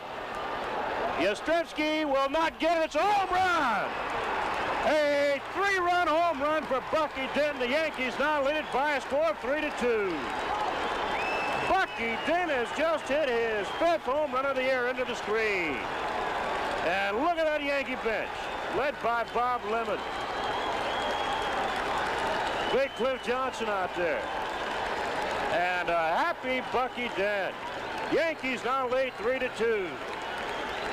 Boy, the last guy on the ball club you'd expect to hit a home run just hit one into the screen. Bucky Dent. Now comes Miller time. When you've got the time to celebrate something special, head for the best tasting beer you can find. Miller High Life. There's that ball going up on the screen. And Mickey Rivers just fouled one back. Chambliss scored. Roy White scored. Bucky Dent floated home. And the Yankees lead it 3-2.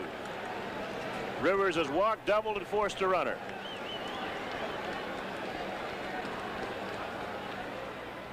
One and one. Well, Bucky Dent hitting White what has to be the biggest home run of his career.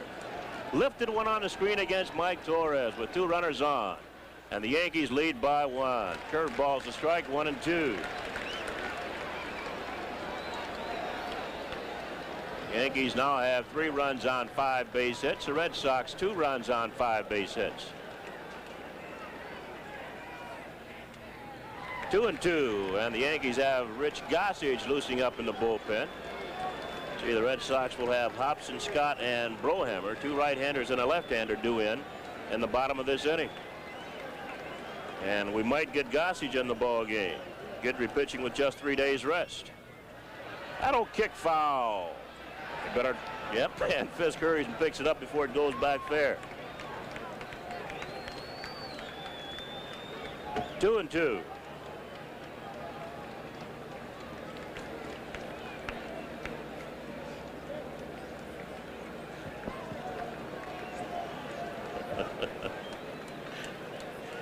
Don't ask me to say anything. I've been holding my breath, Bill White. I'm not going to ask you to say anything.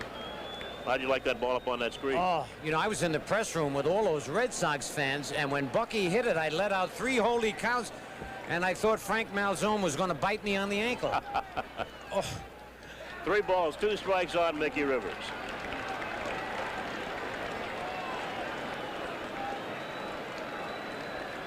Big home run by Bucky Dent.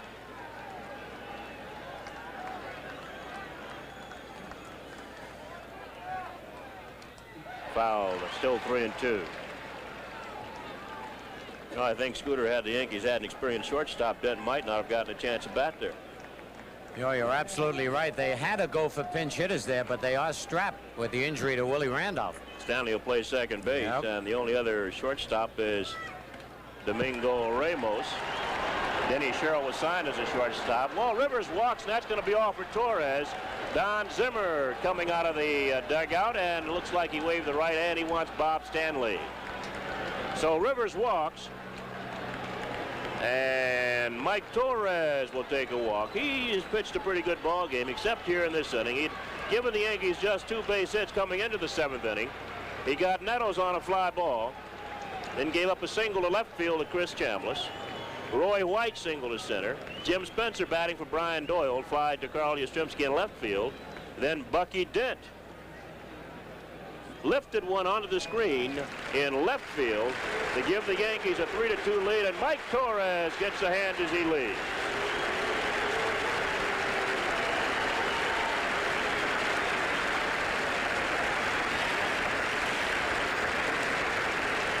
Very dejected. I think Mike certainly wanted to beat his former major. He'd said a few things about him over the year. Career-wise against the Yankees, Torres has had trouble. He's only won 1 game and lost 5. And here in '78, he's 1-3. So Torres gives way to Bob Stanley, who will pitch to Thurman Munson. I know Munson's one guy that's glad Torres is gone. Boy, I never saw Munson look that bad at the plate and strike out 3 times and twice on check swings where he tried to check himself. I think Thurman, like a lot of the hitters this afternoon, having trouble picking the bat up. Picking the ball up, not the bat. You better keep talking. I'm in a state of shock, Bill White, so I'm not going to be much help up here. You aren't? Nope. You ought to be happy. Yeah, but I'm like a hen on a hot rock. I don't know whether to jump or sit or lay an egg. Yeah. You know, at least when you're playing, you can your energy, you can use it up. But when you're just sitting here biting your nails. Well, Stanley's finished. He's making his 52nd appearance for the Boston Red Sox. He's won 15 ball games and lost just 2, and he's picked up 10 saves. So he'll pitch to Thurman Munson with Mickey Rivers on at first base and 2 men out here in the 7th inning, with the Yankees leading the Red Sox by a score 3-2. The last time Rivers walked back in the 1st inning, he stole second.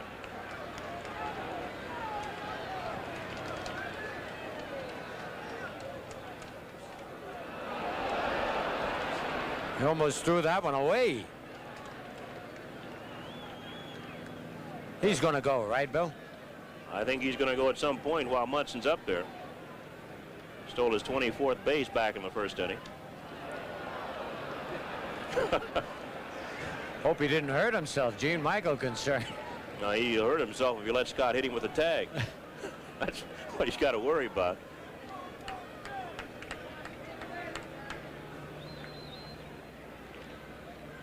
Rivers with 24 stolen bases. And he is going. Yeah. And he's safe again at second base as Fisk threw a one-hopper to Jerry Remy. Oh, that Rivers is something.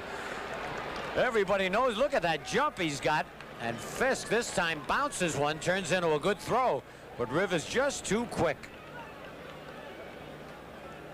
Well, Mickey down at second base with his 2nd stolen base of the ball game. He now has 25 on the air. He's only been thrown out 5 times.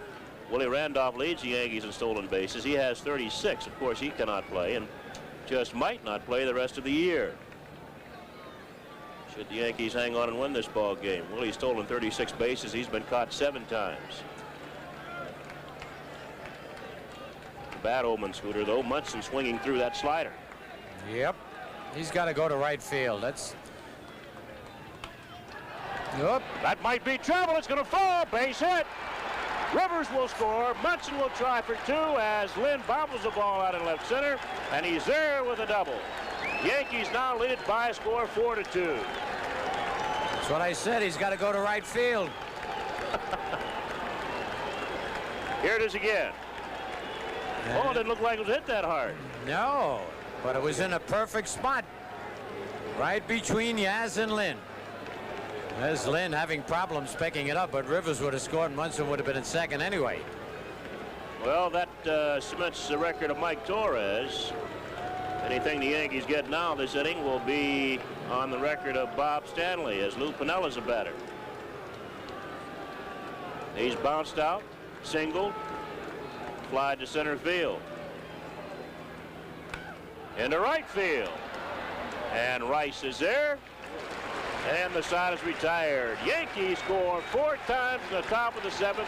And at the end of 6 1/2, the Yankees 4, the Red Sox 2.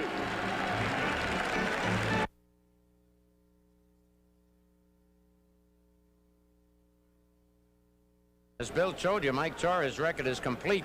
In 6 2/3 innings, 5 hits, 3 walks, 4 strikeouts, and 4 runs allowed. And Guidry's still out there, William.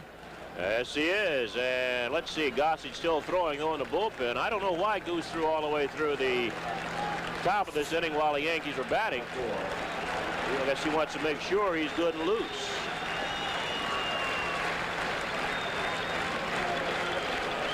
Well, Ron Guidry celebrating Air Stanley. Fred Stanley moves in to play second base for Brian Doyle.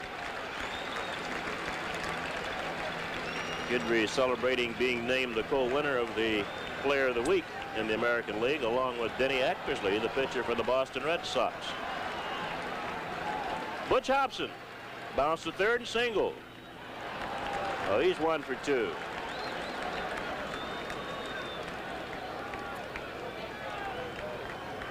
Bottom of the 7th, the Yankees ahead 4-2 over the Sox.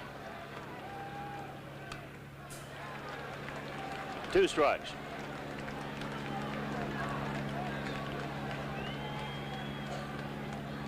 A little fella from Lafayette, Louisiana. Pitching with just 3 days rest.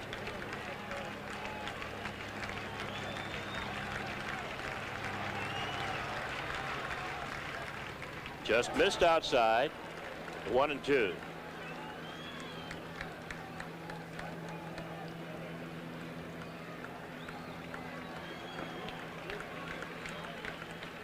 Got him.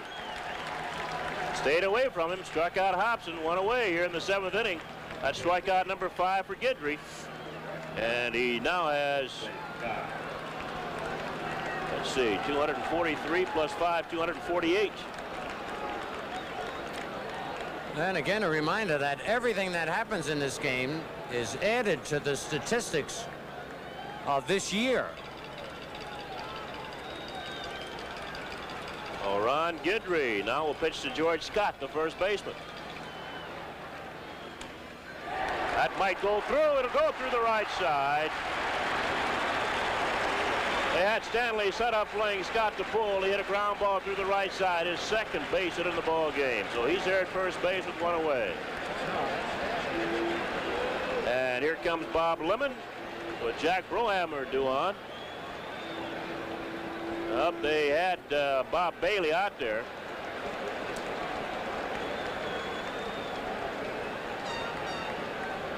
I don't know if Bailey had been announced or not. I'm sure he had. I don't think Lemon would make the change unless Bailey were announced. Well, he wants Gossage anyway. Gossage is coming on. We did not hear Bob Bailey announced. Of course, if he has not been announced, he's not officially in the ball game. Now Zimmer's going to come out and he's going to ask Dinkinger whether or not Bailey had been officially put in the ball game as Guidry leaves.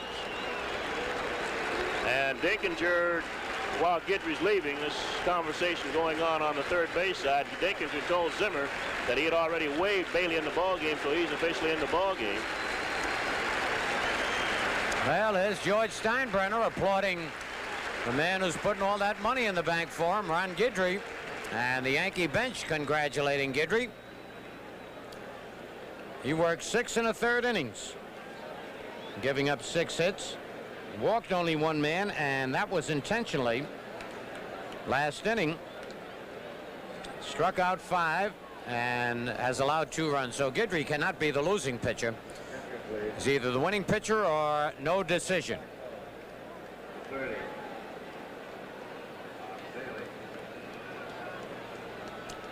You know, Guidry and Lemon must have talked on the bench, and Guidry probably told him, Skip, I'm getting a little bit tired. If they get a runner on base, perhaps you'd better come out and get me. I guess you're right, Bill. That's why Gossage continued to warm up, so he would be ready. I didn't think Guidry would start this inning because Gossage was throwing all the while the Yankees were batting and scoring their 4 runs at the top of the inning. And we thought that he'd come on beginning of the inning, but Lemon tried to sneak through with him. He got Hobson on strikes, but then giving up the opposite field single to Scott, Lem decided to go to a well-rested Goose Gossage. Well, these conditions ought to be pretty good for the Goose, and Bailey's going to have to bat.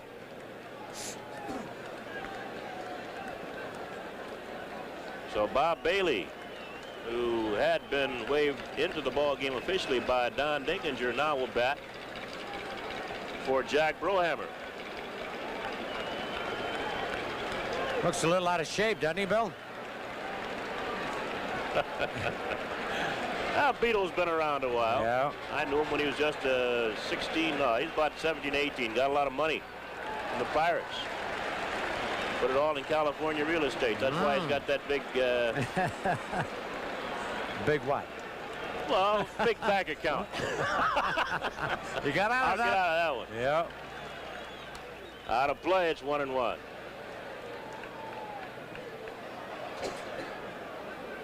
Bailey has always been a pretty good high fastball hitter. Never did like the breaking ball. Of course, Gossage will throw him mostly heat.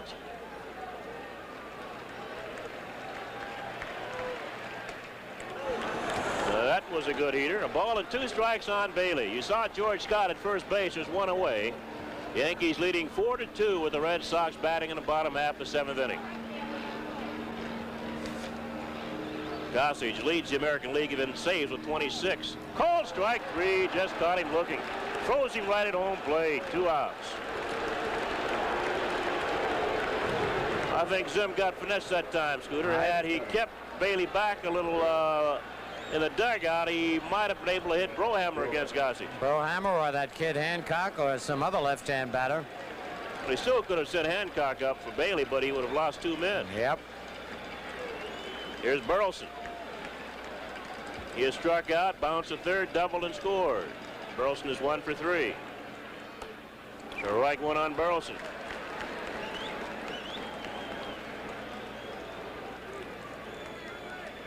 Yankees lead 4-2, scoring 4 big runs top of this inning. Highlighted by a 3-run home run by Bucky Dent, his 5th home run of the year, and the biggest one of the year. 2 strikes on Burleson. Perfect pitch. Came inside with a fastball on the corner, then went outside. Fastball on the corner, down around the knees.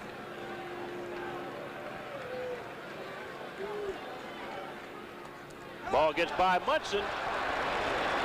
Looked like he tried to throw a breaking pitch there that time, Bill, and it really got away from him. Either crossed Munson up or weird pitch. Thurman's going to be charged with a pass ball. And I watch this now. Munson wants it outside. Watch Gossage where it goes. Just look at Thurman. He reacted very slowly, never thinking the ball to be that far inside.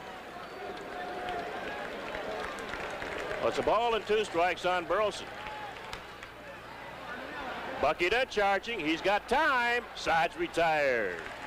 No runs. 1 base hit, a man left on base.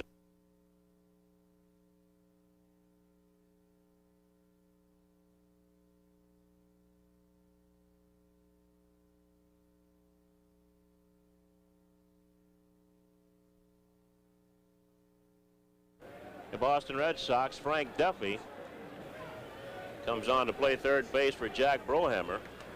Bob Bailey had pinch hit for Brohammer and struck out. Bottom of last inning. Now Reggie Jackson will lead off against Bob Stanley here in the 8th. Yankees lead 4-2. Jackson is 0 for 3. He's hit the ball hard once and almost looped one on the wall in the 1st inning. Wind blowing toward right field, held the ball up. Time for Yastrzemski to pick it up. He lined hard to Rice in the 4th and bounced to 2nd in the 6th. 1-0 on Jackson. 2-0 as Stanley tries to keep the ball away. There's Duffy, the third baseman.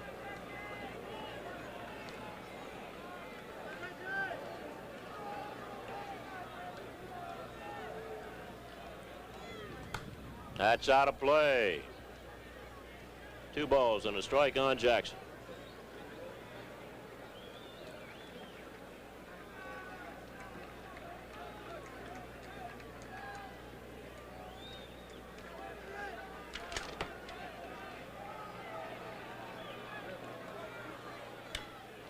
That's a high drive to center. Let's see. That ball is gone. It's out of here. The Yankees lead it 5-2. Jackson, a towering drive straight away center field.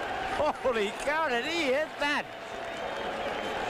9 mile. Look at that Yankee bench. What a comeback by this team that has come back all year long, Bill. Yes, sir. Jackson's 27th home run of the year, and he now has 97 runs batted in. And now comes Miller time. When you've got the time to celebrate something special, head for the best tasting beer you can find, Miller High Life. And now Zimmer's back out the mound again. He's got Hassler, Andy Hassler, left-hander throwing along with Dick Drago, and that's going to be all for Stanley. No, Stanley pitched to 3 men, gave up a double to Munson, driving in a run. He got Pinella for the 3rd out, and here's a home run by Jackson. Boy, this is really high, Bill. This is unbelievable. Right out over the plate. Oh. Lynn knew it all the time. Well, the left-hander, as we watch Jackson circle the bases again, well, he's happy right there. One thing I can say about Reg, look at that happy Yankee bench. He gets around. He takes a long time leaving home plate. Oh, yes. But once he starts, he gets around. Yep. Once he starts running, you're right. But he throws that bat down and admires it, which you can't blame him, because when he hits them, they're tape measure jobs. And you know, for Jackson, that's his 27th home run. That ties him now with Greg Nettles for the team lead in home runs. As we mentioned, all the averages in today's game count on the regular season, even though it is an extra game in the schedule. So Andy Hassler will come on now and pitch to Greg Nettles. Yankees have Nettles, Chambliss due in. They're both left-handed hitters, and the switch hitting Roy White. So the Yankees now lead it 5-2. The home run by Jackson, as Phil mentioned, his 27th of the year, and the Yankees' 7th base hit in this ball game. They now have 5 runs on 7 base hits. The Red Sox 2 runs on 6 base hits.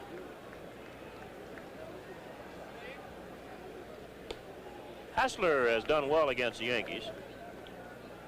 Overall this year, Hassler is making his 24th appearance, his 13th relief appearance. He's won 3 ball games and lost 5, and he's picked up 1 save. So the Yankees striking with a long ball the last 2 innings. A 3-run home run by Bucky Dent with 2 outs in the 7th, giving the Yankees a 3-2 lead, and a solo shot leading off here in the 8th by Reggie Jackson. And the Yankees lead 5-2. And the batter's Greg Nettles. He's popped to short twice and fly to right field.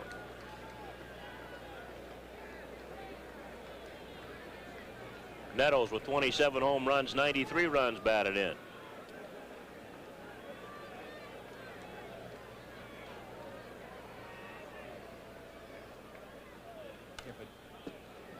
Strike 1 on Nettles.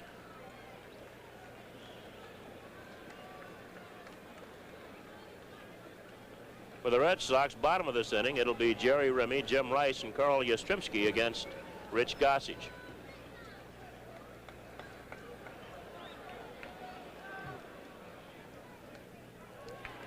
He checked the swing. It's 1-1. Yankees with a little breathing room. Now, did he call that a strike? I think he did. He finally called a delayed strike. Yeah.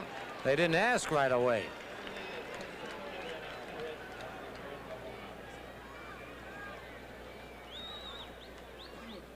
Well, it's 2 strikes on Nettles.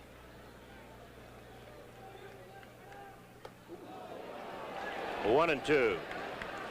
The ball wasn't really that close. Must be tough to pick up, Bill. I think it is. That's the reason Munson's having so much trouble. Thurm waits on the ball well, so normally he would just foul a pitch off, but Thurm hadn't come close till he doubled in a run last inning.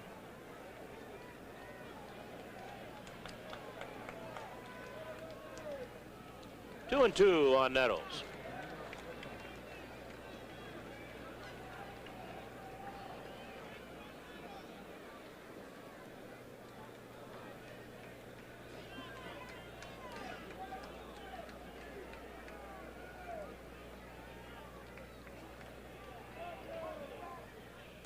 Got him. Nettles goes down swinging for the first out.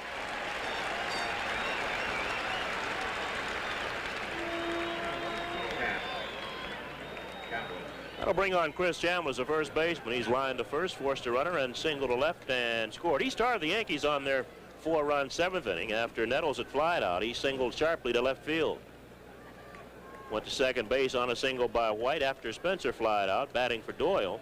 Bucky Dent hit a ball on the screen in left field.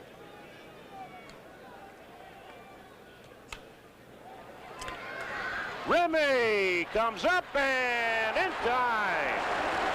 They'll get an argument there. Just better back off. And Gene Michael makes sure that Chambliss doesn't bump the first base umpire. Good play by Remy. Great play. Lemon started out, but he just wanted to make sure Chambliss was not ejected. Here it is. Never thought Remy had a chance. This is really a great play. Watch how far he dives. Right there, and then comes up, doesn't waste any time. Very close, but no time to get kicked out of a ball game. Whoops, stop right there. Yep, he nudged him a little, but... well, Stick got in there and got between them. Yep. So there are 2 outs now, nobody on base. The batter's Roy White. He has struck out, walked, and singled. He's 1 for 2.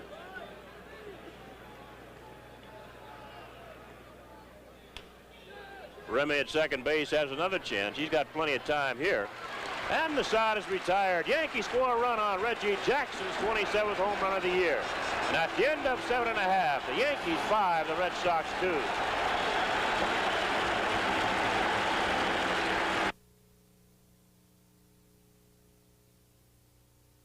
Well, the Red Sox fans haven't given up, Bill White.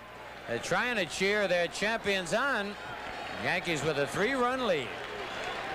All right, Scooter, here's Jerry Remy. He's 0 for 2. And the Goose gets the first pitch in. Remy's fly twice to White in left field, and he sacrificed Burleson over in the 6th, and Burleson scored the Red Sox 2nd run. 2 strikes.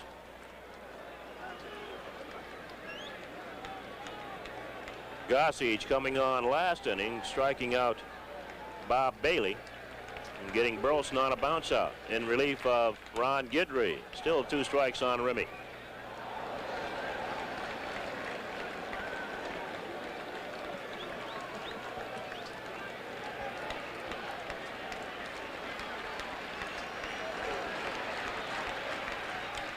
That's a fair ball.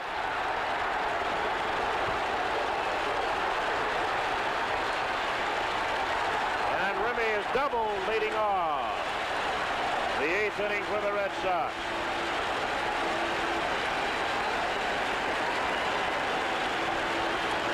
It's amazing Remy gets around on this. Ball was down and in, though.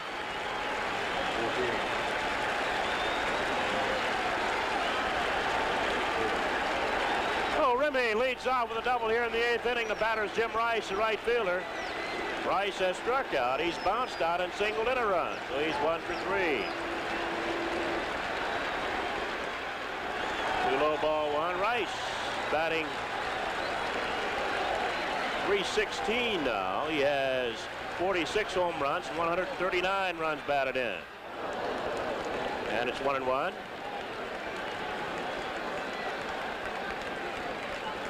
Mention, Scooter, when you take swings like that, you very seldom connect. That's right. It looks good. Everybody oohs and ahs, but you very seldom hit it. Reggie had done that earlier, but on the home run, he stayed with the ball. In the right field, Piniella has a long run, but he's there. And the ball be cut off by Bucky Dent. 1 away. I tell you, that Piniella's unbelievable. He's not the most graceful outfielder in the world, but when he gets to a ball, he catches. You know, that play he made on Lynn was a game saver. Right back in the 6th inning, Lynn drove that ball in the corner, hit it hard, and Piniella fought the wind and the sun, made the catch down around his knees. Here's Carl Yastrzemski, veteran, has homered, struck out, and bounced to first base. He's 1 for 3.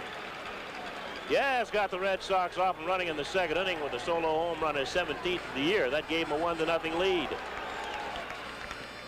They added a 2nd run in the 6th, but the Yankees came up with 4 in this 3-4 in the 7th to take a 4-2 lead, and they added 1 in the 8th.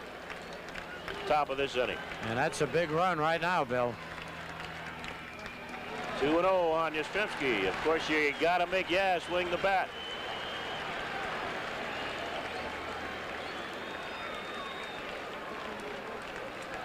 Tying run in the on-deck circle. That's Carlton Fisk. Here's Piniella. See Lou having trouble with the sun. Just before the pitch, he'll shade his eyes. 2-1 on Yastrzemski.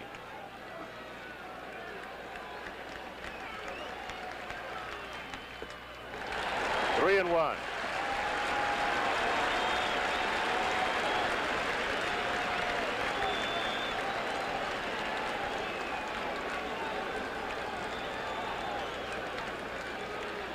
Here's Fisk. Base hit. Remy will score. the Yankees now lead by 3 with Yastrzemski driving in his second run in the ball game.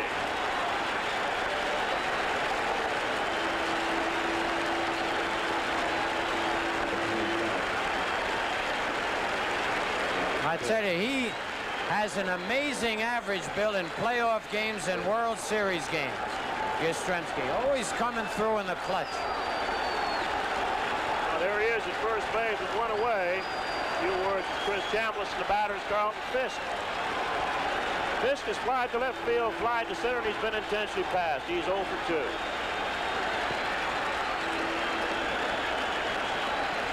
And he represents a tying run.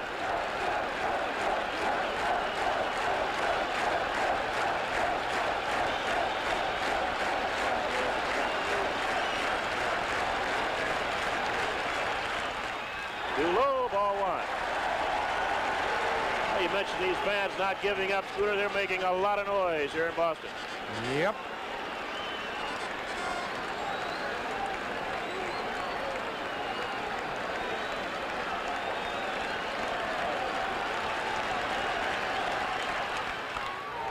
That pulled foul. Fisk getting out in front of a sidearm fastball. That's up in the lights. Way down the left field foul line. 1-1.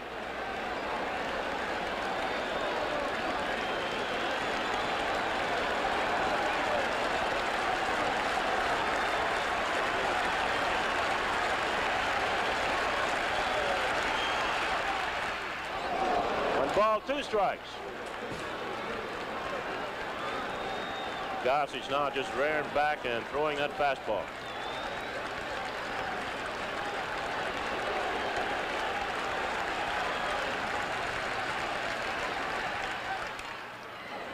Still 1-2.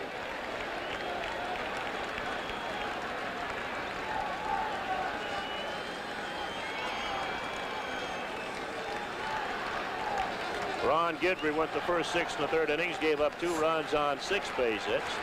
He walked 1 man intentionally and struck out 5.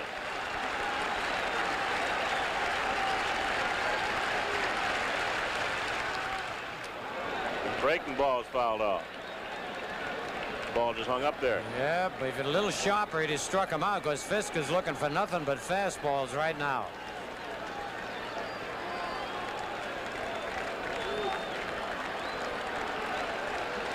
Count remains 1 ball, 2 strikes on Carlton Fisk with 1 out, 1 on. Yankees ahead 5-3 in the bottom of the 8th.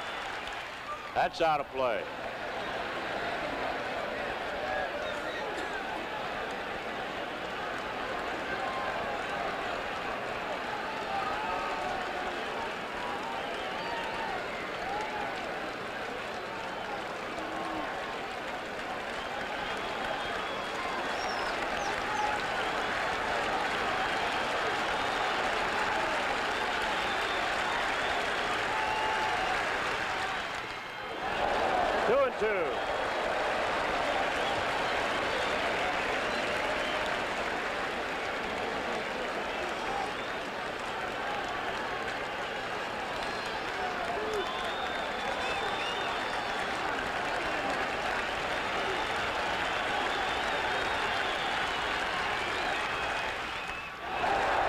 Balls, 2 strikes on Carlton Fisk.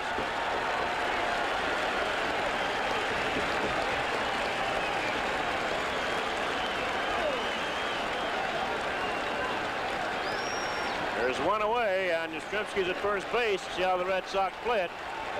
Probably, well, they could play it safe. Keep your ass there. They're playing it safe.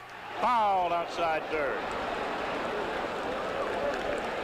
Gossage trying to keep the ball down. And he has walked slowly back to first base. He's had an excellent afternoon. A home run and a single, 2 runs batted in. Ken Clay up and throwing in the Yankee bullpen, along with Sparky Lyle. 3-2 on Fisk. Here's Yaz at first base, 1 away. Base hit.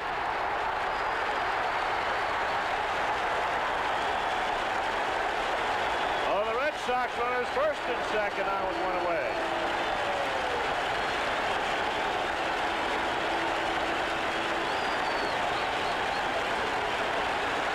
And Munson has a few words with Goose Gossage. Here's the Yankee bench. Yogi Berra getting the outfield straight away for Fred Lynn.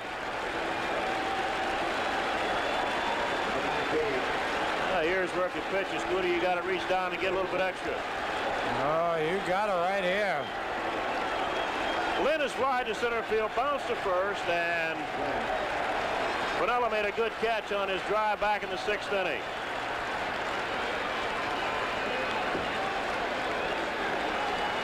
Runners at first and second, one away. Yankees ahead 5-3 in the 8th inning. Red Sox trying to come back in the ball game.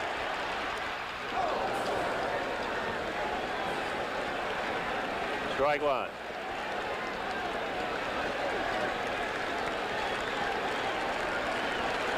Yankee infield looking for two. Base hit. Yastrzemski will score, and the lead is down to 1.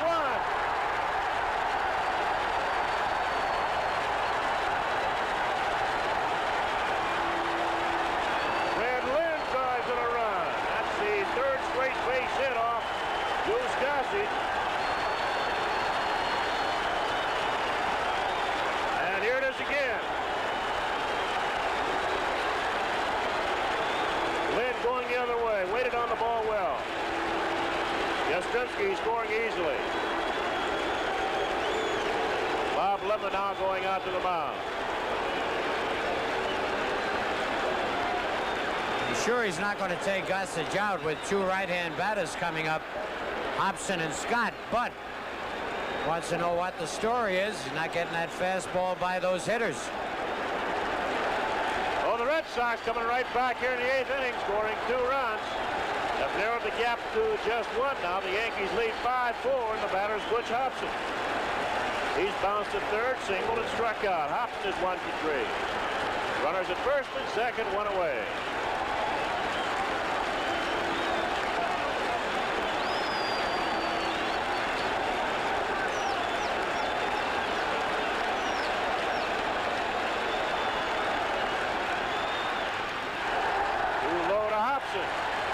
Gossage has been getting himself in trouble by getting behind and having to come in with the fastball.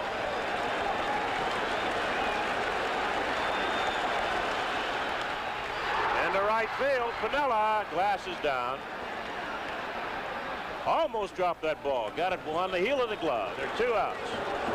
It's got to be a tough, tough sky out there in right field. Sun directly in back of us, shining right into Piniella's eyes. He just got the ball on the heel of the glove then. Yep. And here's George Scott. He's doubled, struck out, and singled, 2 for 3. It was his single back in the 7th inning that knocked out Ron Guidry. Lemon went to Gossage, who promptly struck out Bob Bailey batting for Brohammer and got Burleson on a bounce out. So here's Scott. Once again, Gossage gets behind. 1 ball, no strikes.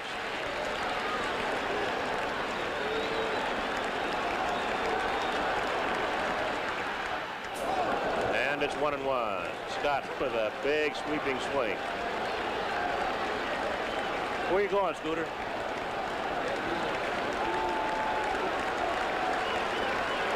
One ball, 1 strike on George Scott. 2 outs, 2 on. The Yankees ahead 5-4 in the bottom of the 8th inning. 1-2.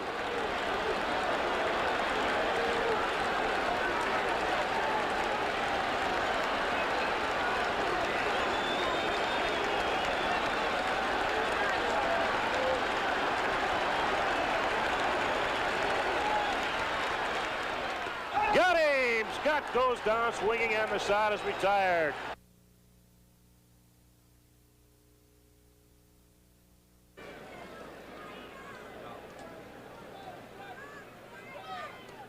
One and one.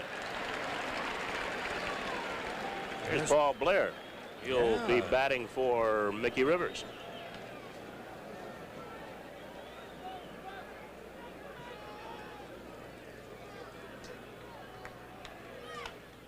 That's foul.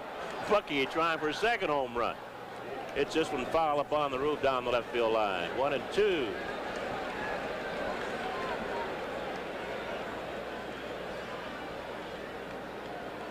Well, they've got him sitting on top of the roof here at Fenway. I hear the announced crowd of 32. Yeah, I couldn't believe that.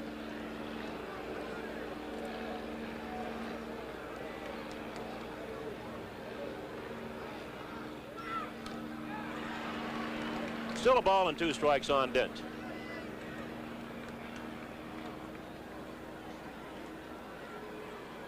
Well, they've got to stay away from Rice and Yaz and Fisk. Yeah, got to have a 1-2-3 inning.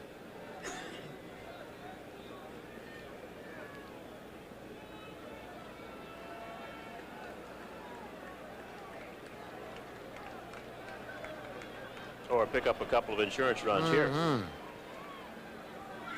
Got him. Good breaking ball from Hassler. Dent's caught looking. 2 outs.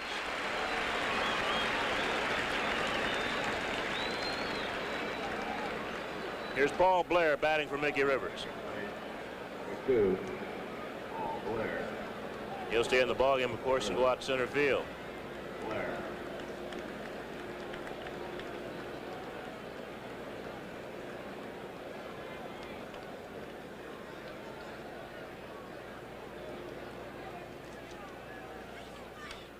Back out of play. Blair on the year batting 169. He's been up 124 times in 73 ball games, has 21 base hits, 2 home runs, and 13 runs batted in.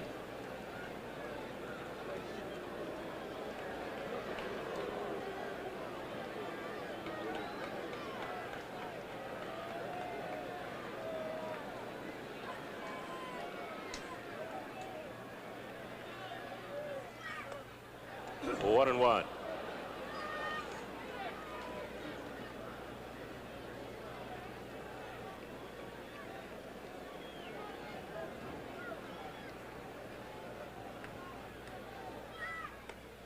Two balls and a strike on Blair.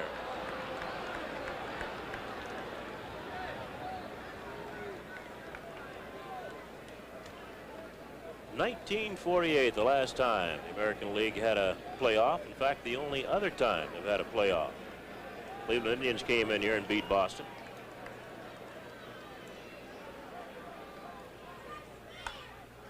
Past the third baseman Duffy, base hit for Blair. And out comes Don Zimmer.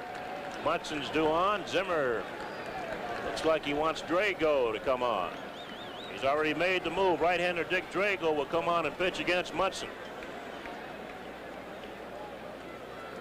You know, watching all this action, Scooter back in Kansas City, the Kansas City Royals. They're happy to see everybody using everybody. Yankees have had to use Guidry and Gossage, their 2 best pitchers. And Zimmer's had to go through Torres, Stanley, Hassler, now Drago. That's true. Kansas City is really sitting in the catbird seat for sure. And of course, today the Yankees had hoped to go out there and work out, but the Cleveland Indians changed all their plans. They still hope to go out there, of course, but the game will be played tomorrow night, so they won't have a chance to work out at all.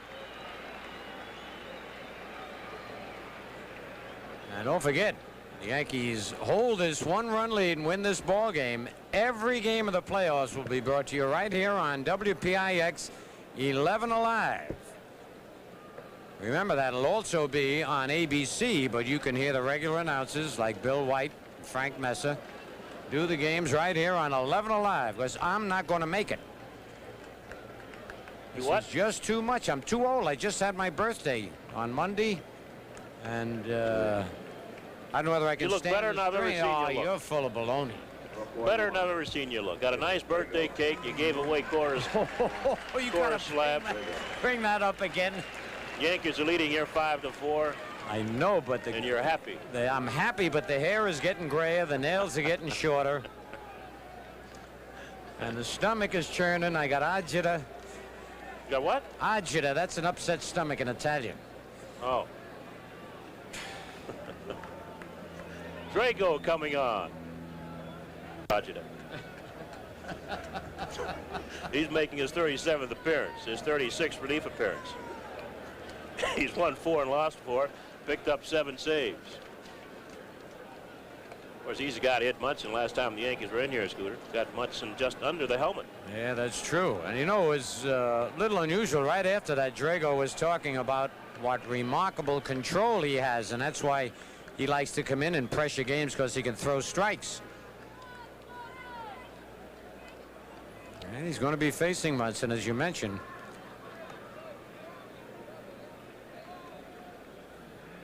Right now, it's strange, this ballpark. The sun is shining only on home plate and out in right field.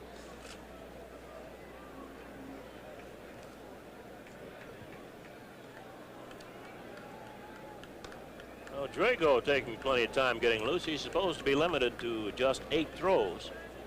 And that must be his 8th one there. Thurman Munson will bat against him. Munson has struck out 3 times and doubled in a run. Got a key RBI double in the 7th inning when the Yankees went ahead 4-2 over Boston. Thurman had a lot of trouble with Mike Torres. Torres throwing him sinkers down and away. Now he'll bat against Drago with Blair on at first base and 2 men out in the 9th inning. The Yankees lead 5-4.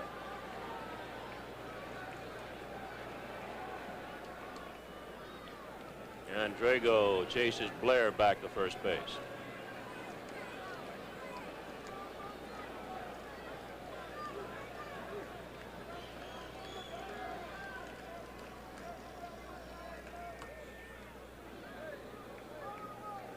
Hey, what's Scott doing? Picking up dirt, putting it on the ball?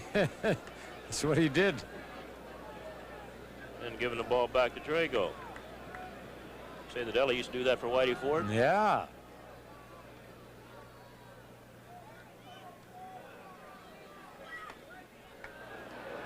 Too low, ball 1. Of course, Ellie would rub it in the dirt. Scuff it up a little bit, give it back to Whitey. Throw that big curve ball or that sinker. And? What? Get you out.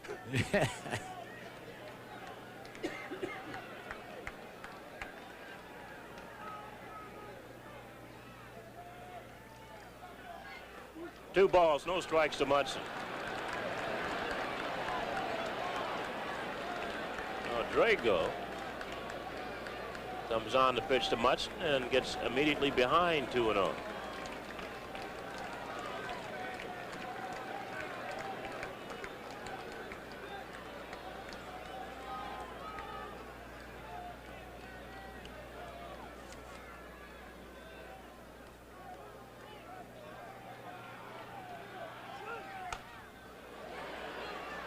Burleson will play at the second base, and they just get Blair there for the force.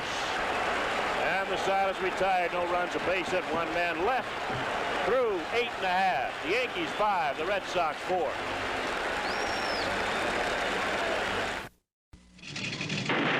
Do your best, will you? I'm trading it in. I just got my new car loan approved.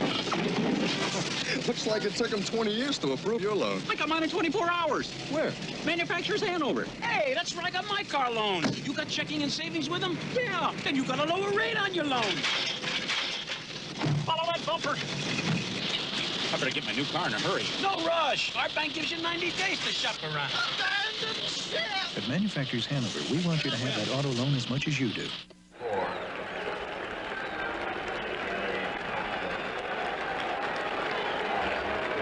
Well, now's the time to start thinking about season tickets for the 1979 Yankee games. Be assured of the best seats for all the action next year by having your own full season or combination plan. Now, for more information, call Group and Season Sales at 212-293-6000. That number again, 212-293-6000. Paul Blair in the ball game to play center field for the Yankees. Gary Thomason over in left field. Lou Piniella still in right. There's Blair in center. We got a glimpse of Thomason earlier. And Dwight Evans will bat for Frank Duffy here in the bottom half of the 9th inning. The Yankees lead by 1. It's Yankees 5, the Boston Red Sox 4.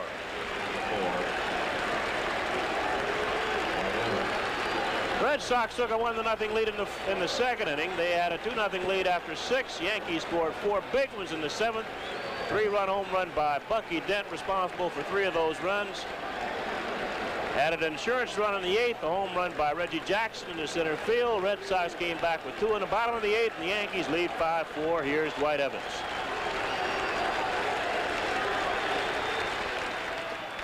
Too low to Evans. Evans batting .248, 24 home runs, 63 runs batted in. And time is called. Gate loose out in the Red Sox bullpen. In the air to left field. Roy, nope, that's Gary Thomason just in for White. And there's one away.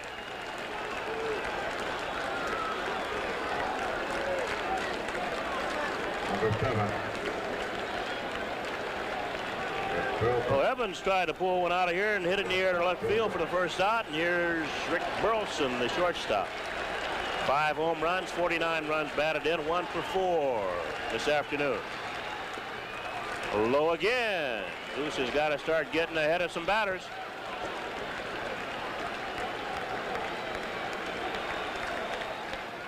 Two and 0.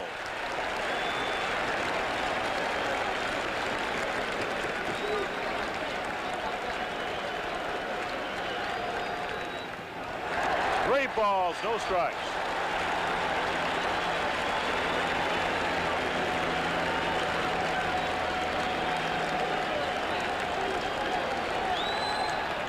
Three and 1. Harrelson taking all the way. That short wall and lefty might be cutting on this one. Takes a look at his third base coach, Eddie Yost, for a sign.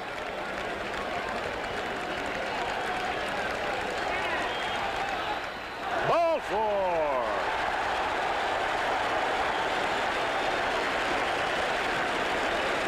Well, there's a tying run there at first base.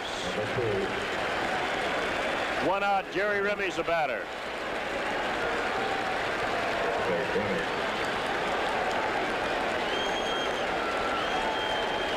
Remy has flied to left twice, sacrificed and doubled and scored. He's 1 for 3.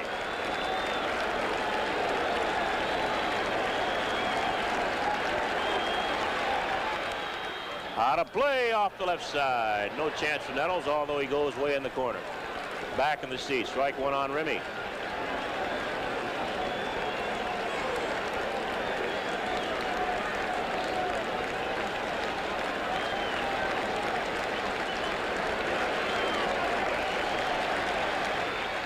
Strike 2 on Remy. It's a big part here with Burleson walking. That'll bring on, unless Remy bounces into a double play, Jim Rice. He'll get a chance to hit. Still 2 strikes on Remy. Yankees, of course, would like to get the ground ball. Turn to and don't give Rice a chance to swing the bat. He's dangerous.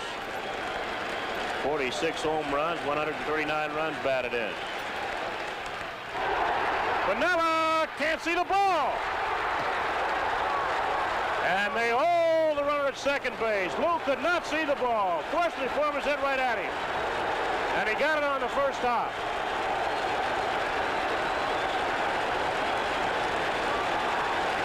Here it is again. Ball right over the plate. Remy lines it to right field. Piniella can't see it. But then luckily he gets the ball and Burleson decides to hold there. He might have been out anyway had he gone on to third base. So a wise choice by Eddie Yost. Good play by Piniella, fighting the elements here at Fenway Park. Here's Jim Rice. And he fouls it back. We saw earlier on the screen Piniella trying to shade his eyes from the sun with each pitch. Ball's just tough to see. Runners at first and second, 1 away. Red Sox down a run here in the 9th inning. Deep to right, but Piniella has room. And the ball was high enough for him to see it, tagging at second base and going to third is Burleson. Oh, there are 2 outs. This ball game going right down to the wire.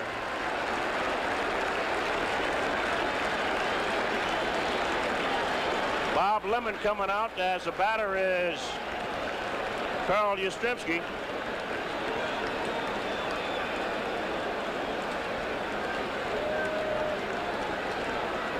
There's Yaz.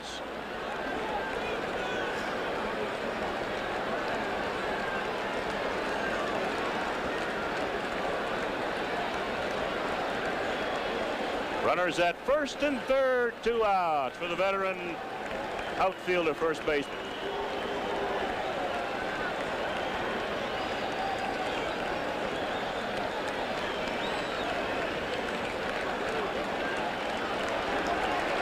There's Yaz. He's homered, struck out, bounced to first, and single, driving in 2 runs overall. His solo home run in the 2nd inning, and single in a run in the 8th. It's another key situation for him.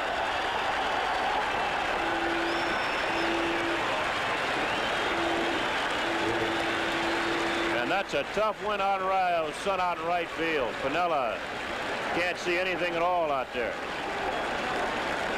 They've got to get that ball up in the air to right field if he pulls it. If he hits it on the line, it'll be tough to see. 2 outs, 2 on. Yankees leading 5-4, bottom half of the 9th inning here at Fenway Park.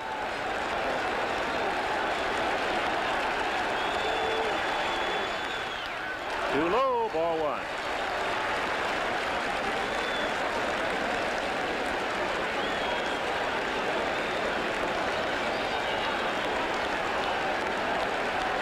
Yankees 5 runs, 8 hits. Red Sox 4 runs on 11.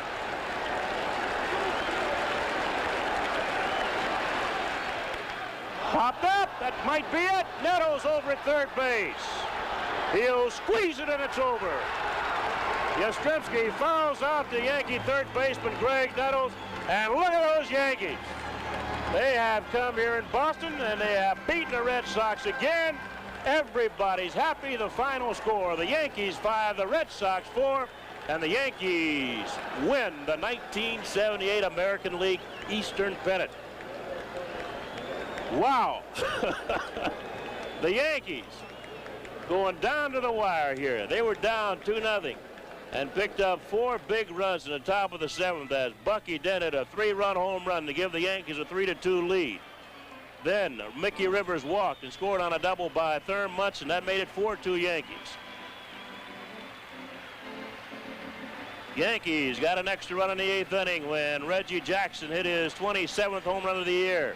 That made it 5-2 Yankees. Red Sox picking up 2 runs in the 8th inning, making it close 5-4. Gossage getting behind the Red Sox batters most of the ball game, running into trouble in the 9th inning. He got Dwight Evans a fly to left field for out number 1. Then Rick Burleson walked. Jerry Remy singled in front of Piniella. Piniella making a fine recovery as he could not see the ball. Fortunately for him, the ball was at arm's length, and he reached up and got it and held Burleson at second base. Burleson had thoughts about going to third, but stayed there, and Piniella made a fine throw over there. Then Jim Rice flied to right field to Piniella, and Carl Yastrzemski popped up to Greg Nettles, and it was all over. And we hope to get Phil Rizzuto in the dugout soon, so stay tuned, and we'll be back, we hope, with some interviews with the Yankee players right after this. You know, a lot of people think Billy and I argue all the time. Actually, we agree on just about everything, right, Bill? You betcha, George. We even drink the same beer. Light beer from Miller. Light's got 1/3 less calories than the regular beer, and it's less filling. And the best thing is it tastes so great. No, George, the best thing is less filling. No, Bill, it tastes great. Less filling, George. Billy, it tastes great. Less filling, George. Billy? Yeah, George. You're fired. Oh, not again. Light beer from Miller. Everything you always wanted in a beer, and less.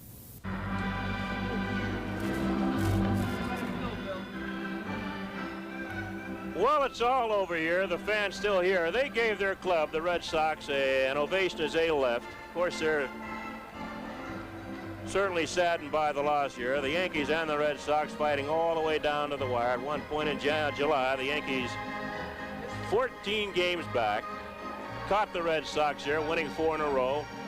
Went ahead as far as 3.5 games. The Red Sox hung in, and finally the last day of the season, it was all tied, and here we are now. The Yankees the champions once again in the American League East for the 3rd straight year.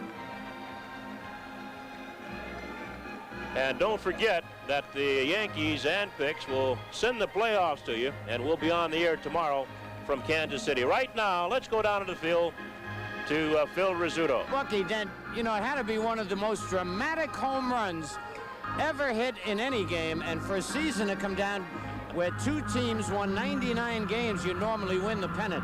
And a playoff game like this with all the excitement in the world, you had just fouled a ball off that vulnerable spot on your leg. That's right. And then, whether that confused Mike Torres or not, you remember the pitch you hit? Yeah, it was a fastball hit. It was a fastball hit. It was a fastball. Did you know it was gone as soon as you hit it? No, I didn't. I didn't think I hit it good enough. I thought I hit it good enough to hit the wall, but I was just blowing it and hoping it would get over there. Oh, Bucky, I tell you, you know, you need a shortstop. The shortstops always come through in the clutch. Well, I've been trying to, but lately I haven't driven in many big runs for us, and I was just hoping that I could hit the ball somewhere and get us 1 run because Gid was throwing real well today, and I hate to see a guy lose a game like that 2-0 or 2-1. Oh, Bucky, they were the 3 biggest RBIs. You know, I almost had really a heart attack up there when you hit that ball because it looked like Torres was going along and might have had a 2-0 shutout. I mean, that had to be the last thing in your mind, a home run, right? That's right. I've been dreaming of this for about a month now, to be able to hit a home run to maybe win a game for us or something like that, and I'm just glad it came today. Well, Bucky, I want to congratulate you again, really. A great playoff game and continued good luck in the playoffs at Kansas City. Thank you very much. Bucky Dent. And now with us, the president of the New York Yankees, Harrelson. And Al, you've got to remember 1948, the last time they had a playoff. We did a little bit easier then. We won 8-3. I know, but at that time now, you were kind of riding the bench at that time. I was Kenny Keltner's caddy. I know, Kenny Keltner was a great third baseman, but it seems strange that you and Bob Lemon both were in the 48 playoffs, and here you are with the Yankees in the 78 playoffs. Well, Lemon and I are celebrating our 30th anniversary. Excuse me, Phil, I've got a bad stomach. I'm chewing all these things, but it was a great game, and the thing that stands out is, you know, these fellas are all professionals. They played like it when they got their act together. They just came on, and when you saw them in the 9th inning of the day, you knew that they were pros. You know, George Steinbrenner saw me in the lobby this morning. I was biting my nails, and he said, Phil, don't worry, we're going to win it. Now, I don't know how a man under that much pressure could be that opportunistic and, you know, think that much. Well, I want to tell you something, Phil. You know what this game is all about, and when those fellas went out to do their job today, they had one thing in mind, that was winning.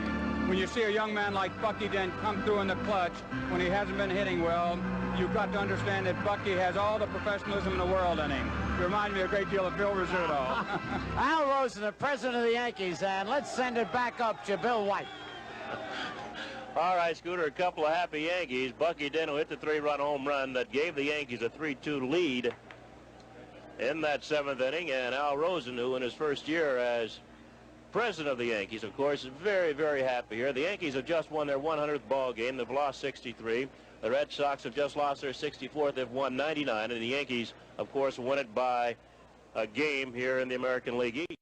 The Yankees won in the ball game by a score of 5-4. Ron Guidry won the ball game. He's now 25-3, and Mike Torres lost it. He's 16-3. And don't forget that we'll be on air tomorrow at 8 o'clock from Kansas City when the Yankees and the Kansas City Royals. And of course, Bob Lemon has yet to decide just who he will pitch in that ball game tomorrow against the Kansas City Royals. But a very happy bunch of Yankees when Greg Nettles clutched that foul ball off the bat of Carl Yastrzemski. It was all over, and a big mound of Yankees out there on the field as the Yankees won it. Well, that's it. Bill White for Frank Messer and Phil Rizzuto saying so long from Fenway Park. Once again, the final score, Yankees 5, the Red Sox 4. Thanks for tuning in. Our next Yankee telecast will be tomorrow night at 8:30 from Royal Stadium. The Yankees against the Kansas City Royals. Participating advertisers were the Miller Brewing Company, brewers of light beer, everything you've always wanted in a beer and less. Toyota. It's great to be a Yankee, and it's great to be the official car of the Yankees. Now's the time to get more than your money's worth at your local Toyota dealers. Manufacturers Hanover, where it's banking the way you want it to be. Burger King, where you get the best darn burgers, always flame-broiled and juicy. Panasonic, just slightly ahead of our time, with a full line of quality home electronics products. And the New York Yankees.